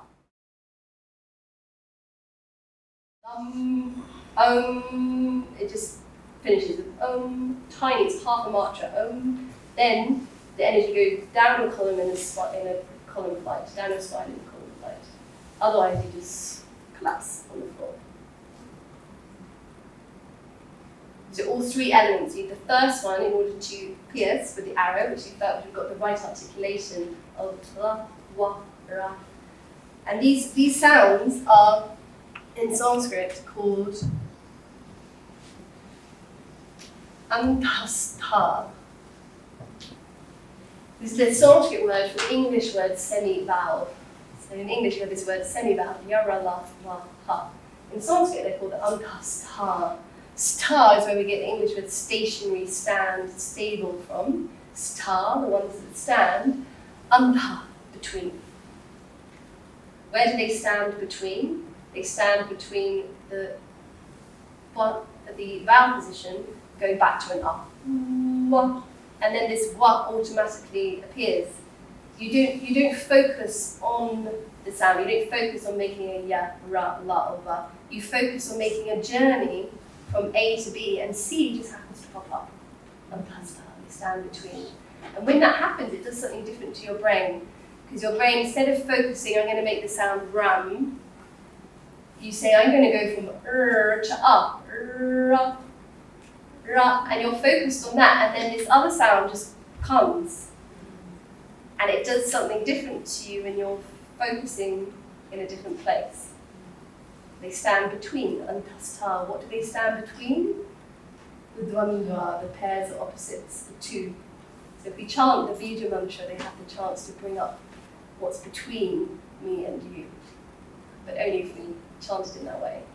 Otherwise they just keep us stuck in duality.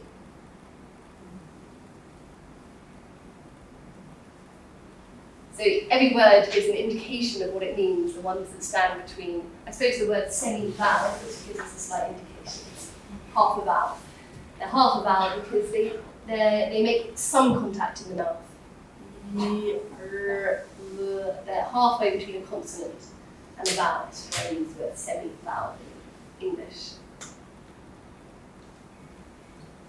And if you don't know the Bija mantras already, I'm sorry about that. Has anyone not heard of the Bija mantras? People don't, that's good, because some people might not even know. It's good, if you've learned them incorrectly, it's great, you've got a foundation in which to put what you do know, because if you didn't know them at all, you might be confused. So if no learning is a problem, you just add whatever new is on top of what you didn't know before, just because no one told you. It just didn't happen to you. I spent ages teaching incorrect things all the time. This might be incorrect. I haven't yet met the teacher, until you meet someone who can, oh gosh, okay, exactly, constantly refining. So what Bija Mantra relates to which chakra? So we started with oo because that was just an easy one to make. So it's ooh. Do you remember which vowel the oo? Do you remember which element oo related to? Water. Ooh.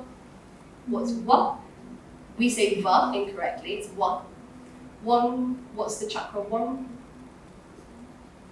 It's vang is the Swadhisthana, second chakra, water chakra. Because it comes from the vowel. What vowel is that? What element? Fire. Rang, ra, rang, manipura. Fire. Because it comes from rang. E. Do you know what element that is? Wind. Young. Young. Heart. Wind. We didn't do this one yet, this is a different one. And then the bottom one, which was earth,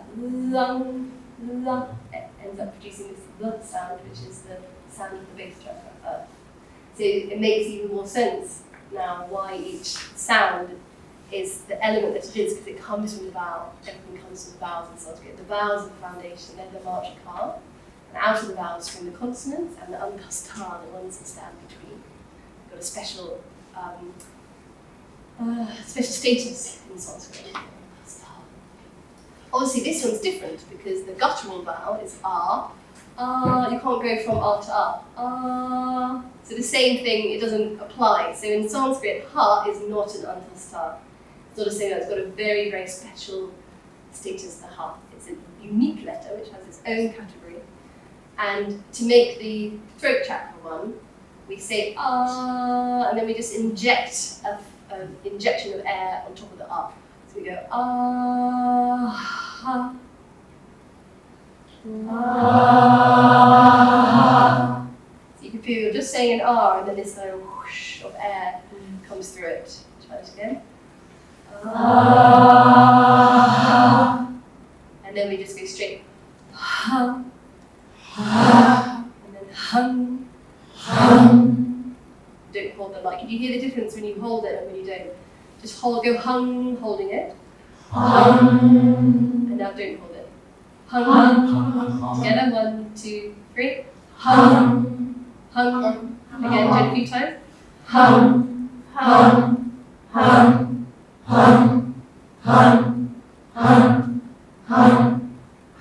Last one. It illuminates it when it's short. It gives it illuminates it when you do it long, just as that.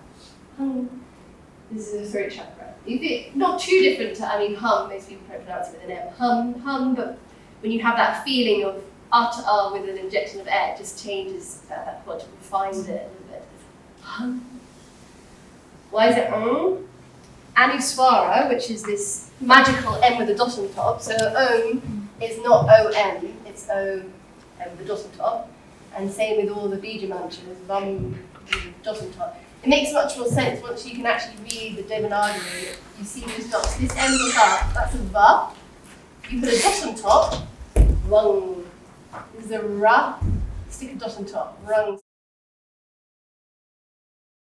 Conscious, and it connects you even more with the letter. It says in the Vijnana Bhairava Tantra, which is one of the tantric texts, is one of the dharanas is to meditate on the honey-filled icon of the Devanagari script. Deva, light, Nagari, town. The city of light is the script. And you can see this kind of dot on top. It has a very particular, takes you somewhere, which this kind of like doesn't in the same way. So end on up means nya, ma, na, or a pure nasal sound. It means any one of these 6 sounds, nya, ma, na, or which is a pure nasal sound. Dependent on the situation will depend upon which one of those 6 sounds you use. In this particular situation, the tradition is that you use the sound what is written N with a dot on top, which is this ong sound, a guttural one, one like going ong, rung, hum, because each one of these sounds, nyam, ma, ram, num, num, relate to a different sense. Smell, taste, sight, hearing, touching. This particular sound, ong, relates to the sense of vision. So when you add an ong on the end, it illuminates the previous sound. We don't necessarily want to smell the previous sound, or touch, or hear. We do want to hear it, but illumination is always this theme in the Yoga Sutras and the Vedic texts of vision, illumination. And usually, if they're going to use one of the senses, they'll use vision as the one to wake you up. So this is why this letter is used, but you never write it. It's part of the tradition in Sanskrit, but this M.R, you just have to learn, means one of these 6 sounds, and you just have to know in which situation, which one's which. So again, one of these things that, if you're trying to read a translation in English, that takes a little bit of effort to find that piece of information out. So one effort too far is kind of easier. Oh, I'll just get rid of the dot and that's a bum. So one. You can feel that one. It's just like, it is literally like a bubble just floating up. One. There's a bum, just like,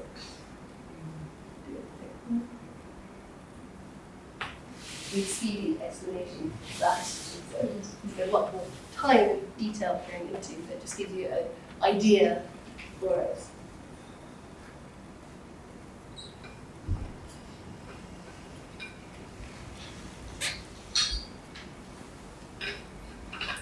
Any questions?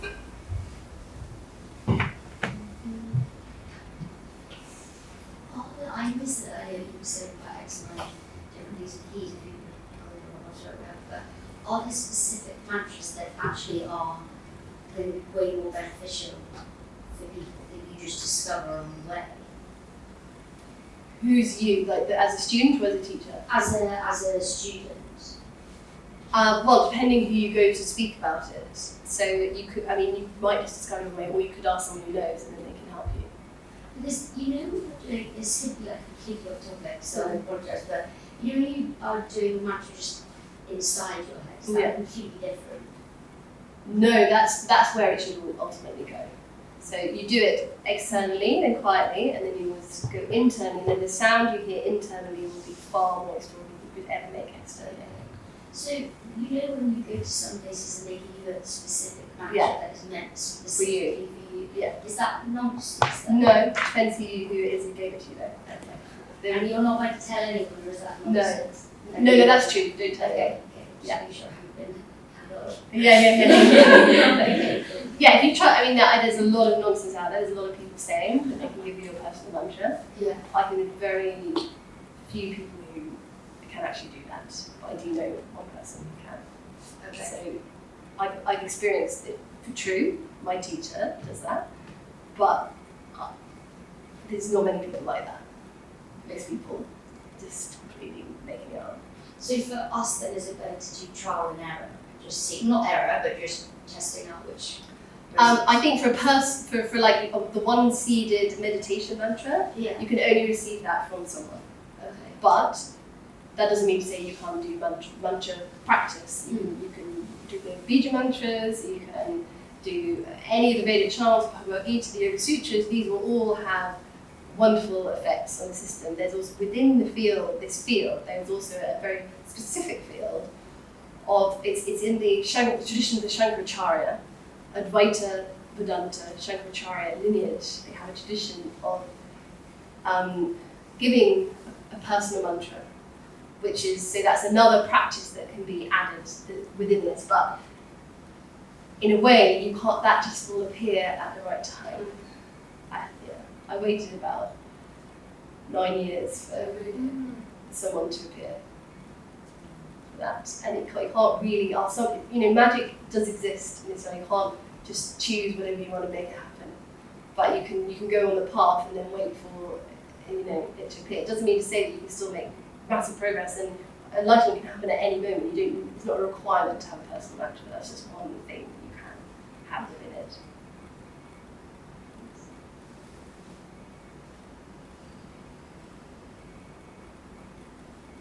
I asked, did it change for you when you got your own personal mantra? Initially, I couldn't really engage with it, even though, I was like, oh my god, this is the moment.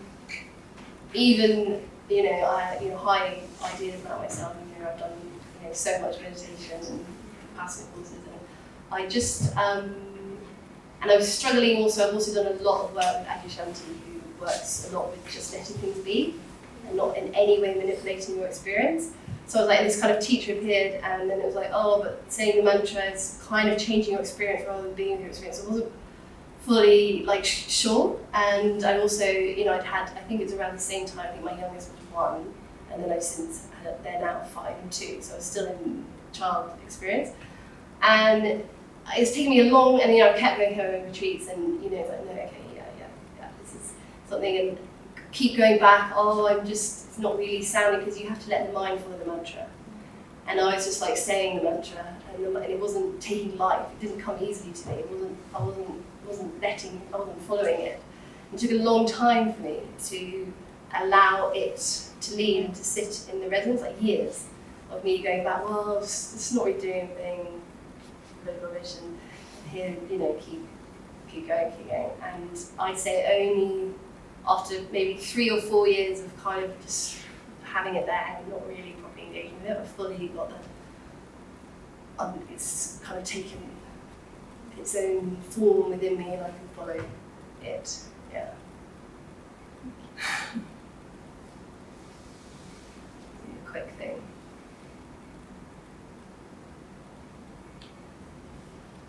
I thought, this is your last round of questions, and I thought maybe the last bit of time you could lie down and I could just chant something. Before we lie down, no questions after that, so any last. What do you recommend us to do now then in regards to kind of testing things out, practicing, experiencing? What do you find really kind of work with? Well, this is a very tiny, small taste of this world. So that's the objective of this, was just to give you a taste of it. If it was something that you were interested in going further in, you can either look. The truth is there aren't many teachers who are teaching this actually, so I don't want to be like, you have to come to me, but you kind of do. But anyway, see if you can find someone else. My teacher's 84. He has no website. He doesn't want students. He's not someone you can go and see. He just literally appeared out of nowhere for me. So, and I've had many. And my teacher before that, Dr. Shastri, he's now dead. I had this with him one-on-one for 5 years. My teacher before that, Christian Charya School in India, you can go there and do Vedic chant teacher training, but I don't teach that anymore because it's kind of evolved. If you are interested in what I particularly have to teach, then I run a course, the Sounds of Sanskrit, the language of yoga, which is 4 Saturdays once a month. The next part 1 starts next September, and it's in Stroud and in Exeter. Stroud is 1.5 hours from Paddington, and Exeter, you can see further, you're probably all London based, but Stroud would be the closest. I did a London one last year, we'll see if another London one materialises. And that through that course you will get fully immersed in the Gayatri mantra. You will learn one mantra really well, and you will understand what it means. And it takes 4 full Saturdays to know what that chant means. It's not something easy. And I will lead you through the sound step by step, how to go deep in the mantra. And also you'll know how to read any Sanskrit, like the Yoga Sutras, because you'll know how to practice chanting, how to read not the script, we won't learn that, but we'll learn the English transliteration of the Devanagari. I also do an online, if you want to learn the script, I'll start that online next September as well. And various retreats and stuff. So if anyone is interested in that, probably I'll just give you, if you just write your name on a pad afterwards, and I can just send you in, and that's the information. Just one last question. What has been the impact of having the mantras in your life? What has it brought to your life? Because you hear people talk about, say, a mantra every day, and it starts to, what has it done for you? Yeah. So, I'd already spent 2 years in India and had a breakdown in the end, couldn't move for 6 months. But when I was in India that time, I'd seen Sanskrit, but I wasn't ready to engage because I was so disturbed that I needed to do yoga first, just have a breakdown. And then once I was slowly coming out of that, living in London, I went to a Jiva Mukti class, and someone sang Hare Krishna, something with a harmonium, like a song. And for the first time I heard it, even though I'd heard the chants the whole time in India, I was ready to hear it. And I was like, oh my goodness, I need to know, where did that come from? I was working in an office at the time, spent my whole time Googling about yoga, and I was like, where are chants, all that, Vedic chant, what's the Veda? Vedic chant teacher training in Austria with the Krishnamacharya, who's Krishnamacharya? I'll apply, go, it's 2 weeks, four times over 2 years. If the first one's rubbish, I'll just, won't go again. Turned up, everyone, it was the first, they'd been waiting for like 20 years for this training. It's the first teacher training that they came over to run. So everyone in the room was senior teachers in the tradition. I was like 27, and they were all 40 plus. Been waited, like I've been teaching for 30 years, blah, blah. I was like, I do Bikram, Jiva Mukti, that's it, because I need to sweat and feel like I'm doing something. Don't know who Krishnamacharya is, but I just kind of ended up here. From the first second, I was like completely transfixed. That night, I did the whole autobiography of Krishnamacharya. I was like, oh my goodness. And their practice is so slow. I'm used to like full everything. And I was like, oh my goodness, really challenging. When I first started, my voice was so strong, and I had to get all the anger and rage out. When I was younger, I was completely mute in front of adults. I didn't speak in front of an adult until I was 18. I used to play the piano and the violin. I didn't say a word to my piano teacher. I sat there in complete silence, but I expressed myself through my music. So I've always had a stutter and a problem with my voice. So I was letting all this out in the Vedic chant. And then there was this chant, there's one line which says, the lower jaw foundation, upper jaw, the upper tongue between soul rising. And when I chanted that, I knew there was something going on with my jaw. And I came home and I found a holistic dentist. There's only 4 in the country, and this one happened to live 20 minutes away from me. I was in Twickenham, I was in Tainted. I was about to go back to India and carry on travelling. Went to see the dentist. He's like, put your hands on your tummy and tell me how it felt when you were 14, when you had your 4 teeth taken out. So, it's fine, no problem. Take a breath, again. 4 hours of crying later, I had to be taken to the other room, on the sofa, went to the end of the day. I think there might be something hard in your teeth. So I decided to stay in the office, lived at my mum's, spent all my money, £25,000 over 4 years, having intense cranial rhythm, realigned my jaw. My mouth I born with it like this. You couldn't really tell, I didn't look strange.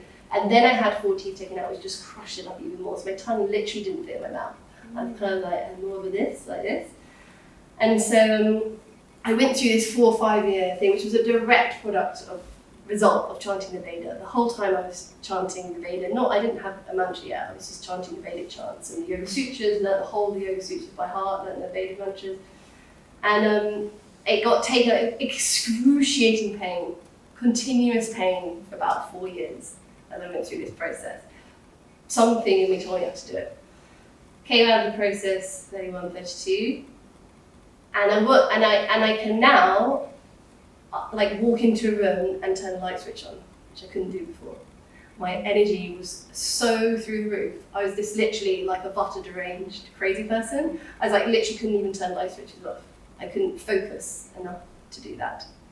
So through this process, I went through the jaw, the thing, and I didn't see people, in my late 20s, 30s. I just got up early, did my practice, went to the thing, every spare minute, chanting Sanskrit on the way, chanting Sanskrit on the way back, working all night, just sitting in my room every weekend, doing things. I just had to sort myself out.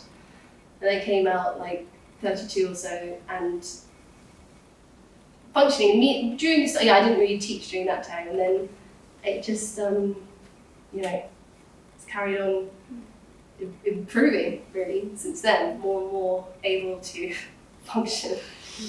And then amazingly, I had 2 children, and with the guy, and that just happened like that.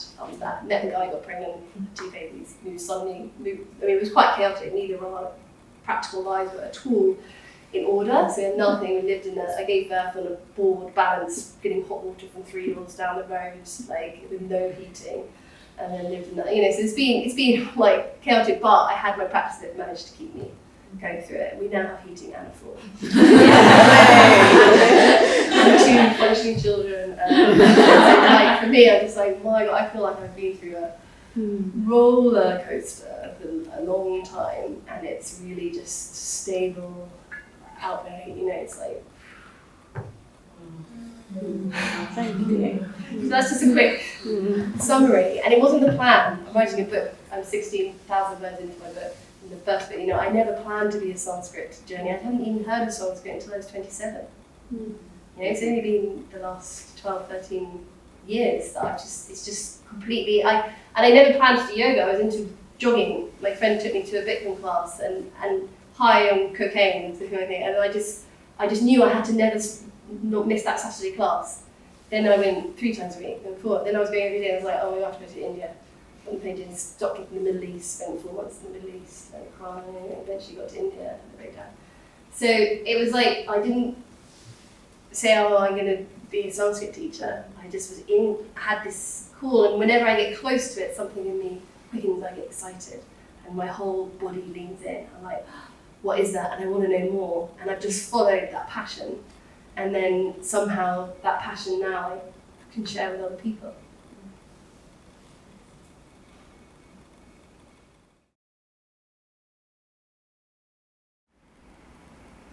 Om Iti Brahma Om Iti Takung Sarvam Om Ityetadanukruti Hasmava Apyo Shravayetya Shravayante Om Iti Samani Gayante Om Gungsho Miti Shastrani Shagum Santi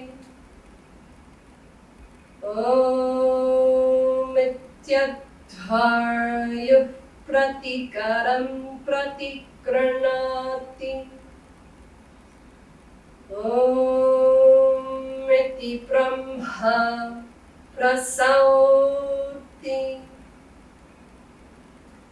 Om Ityagnihotra Manujamati Om Iti Brahmana Pravakshannaha Brahmopatnavaniti Brahmaivopapnoti Ritam cha svadhyaya pravachane cha Satyam cha svadhyaya pravachane cha Tamascha svadhyaya pravachane cha Shamascha svadhyaya pravachane cha Agnayascha svadhyaya pravachane cha Agnihotrancha svadhyaya pravachane cha Agnihotrancha svadhyaya pravachane cha Adhitayascha svadhyaya pravachane cha Manushancha svadhyaya pravachane cha Prajacha svadhyaya pravachane cha Prajanascha svadhyaya pravachane cha Prajatishcha svadhyaya pravachane cha Satyamiti satyavacharati taraha Tapa iti tapo nitya paurushistihi Svadhyaya pravachane eveti nako maukalyaha Tadhi tapaha Aham vrikshasya reriva Kirtih prishtham gireriva Udbha pavitro varjaniva svamritam asmi Travinakung savarchasam Sumedha amrito kshitaha Iti trishankor vedanuvachanam वेदमनुचाचार्यो ते वासनमुच्चस्ति सत्यं वद धर्मं चर स्वाध्यायां मा प्रमदः आचार्याय प्रियं धन्नमाहृत्य प्रजातन्तं मा व्यपच्छेत्सीः सत्यान प्रमदितव्यं धर्मान प्रमदितव्यं कुशलान प्रमदितव्यं भूत्यैन प्रमदितव्यं स्वाध्याय प्रवचनाभ्यान प्रमदितव्यं देवपित्रोकार्षिणः मातृदेवो भव पितृदेवो भव आचार्यदेवो भव अतिथिदेवो भव यान्यन्नवद्यानि कर्माणि तानि सेवित्वद्यानि नो इतराणि यन्यस्माकं सुचरितानि तानि त्वयोपस्यानि ॐ चन्नो मित्रशं वरुणः चन्नो भवत्वर्यमा चन्न इन्द्रो बृहस्पतिः चन्नो विष्णुरुक्रमः नमो ब्रह्मणे नमस्ते वायो त्वमेव प्रत्यक्षं ब्रह्मासि त्वामेव प्रत्यक्षं ब्रह्मा परिष्यं ऋतं परिष्यं सत्यं परिष्यं तन्मामावीत तद्वक्तारमवीत आविन्माम् आवीद्वक्तारम् ॐ शान्ति शान्ति शान्तिः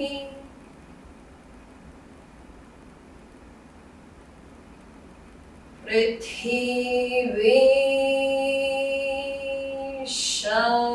शान्ता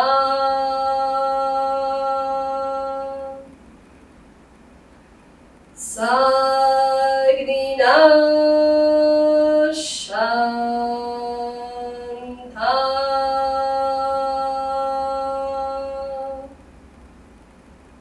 सामे शान्ता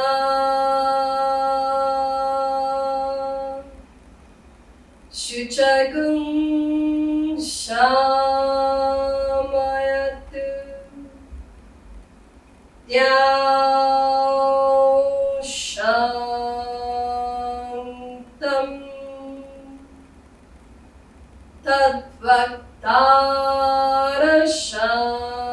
तद्वक्तारशान्तं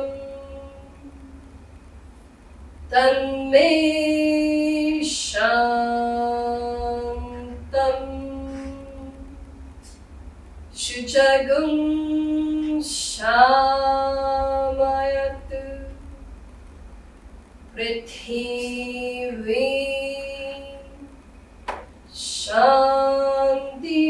शान्तिरन्तरिक्षगुं शान्तिर्द्यौ शान्तिर्दिशः शान्तिरवान्तरदिशः शान्तिरग्निः शान्तिर्वायुर्शान्तिरादित्यः शान्तिश्चन्द्रमा शान्तिर्नक्षत्राणि शान्तिरापः शान्तिरोषधय शान्तिर्वनस्पतयः शान्तिर्गावः शान्तिरज्जा शान्तिरश्वः शान्तिः पुरुषः शान्तिर्ब्रह्म शान्तिर्ब्राह्मणः शान्तिः शान्तिरेव शान्तिः शान्तिर्मे अस्तु शान्तिः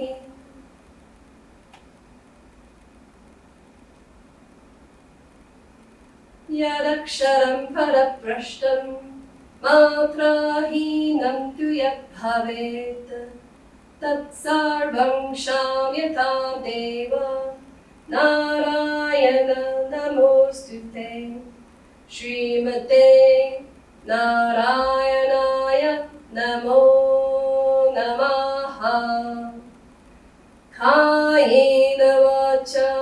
मनसेन्द्रियैवा बुद्ध्यात्मना वा प्रकृते स्वभावात् करोमि यद्यत् सकलं परस्मै नारायणायेति समर्पयामि सर्वं श्री कृष्णार्पणमस्तु श्री गुरुभ्यो नमः हरिः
Bring your awareness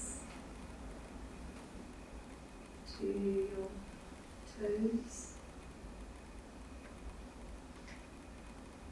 Just giving your toes a little wiggle, little movement.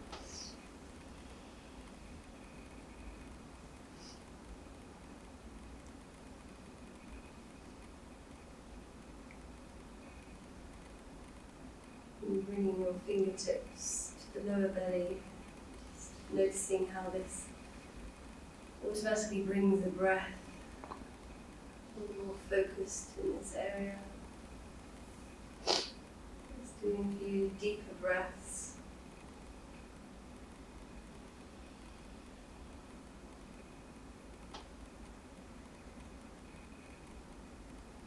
And now just flexing the feet, the ankles, just pointing them forward and back, and flopping them to the side,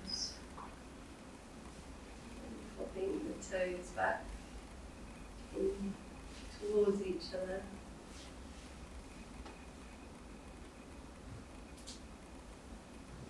And just wiggling the fingertips. Maybe if you have space behind you, just stretching the arms back over the head. You bring your knees up, putting your palms on your knees. Your knees from side to side, and towards you. And inhaling, lifting your feet up towards the ceiling and your palms up behind you. And then exhaling, bringing the palms to the knees. And just once more, inhaling, bringing the hands behind your legs up. Exhaling, bring them to touch. And then inhaling, bring the legs away from you. Still your hands on your knees, and then exhaling. exhaling, bringing your knees even closer towards you. Just looking away from you with the inhale, back towards you with the exhale. And slowly twisting round to one side. Slowly bringing yourself up to seated position.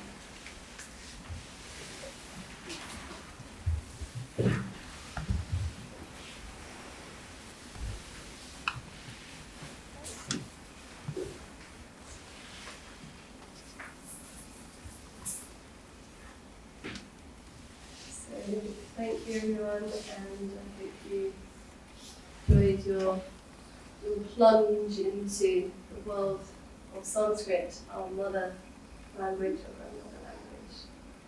I hope you enjoy the rest of your sound healing journey.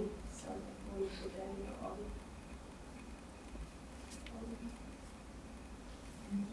Thank you. Lovely.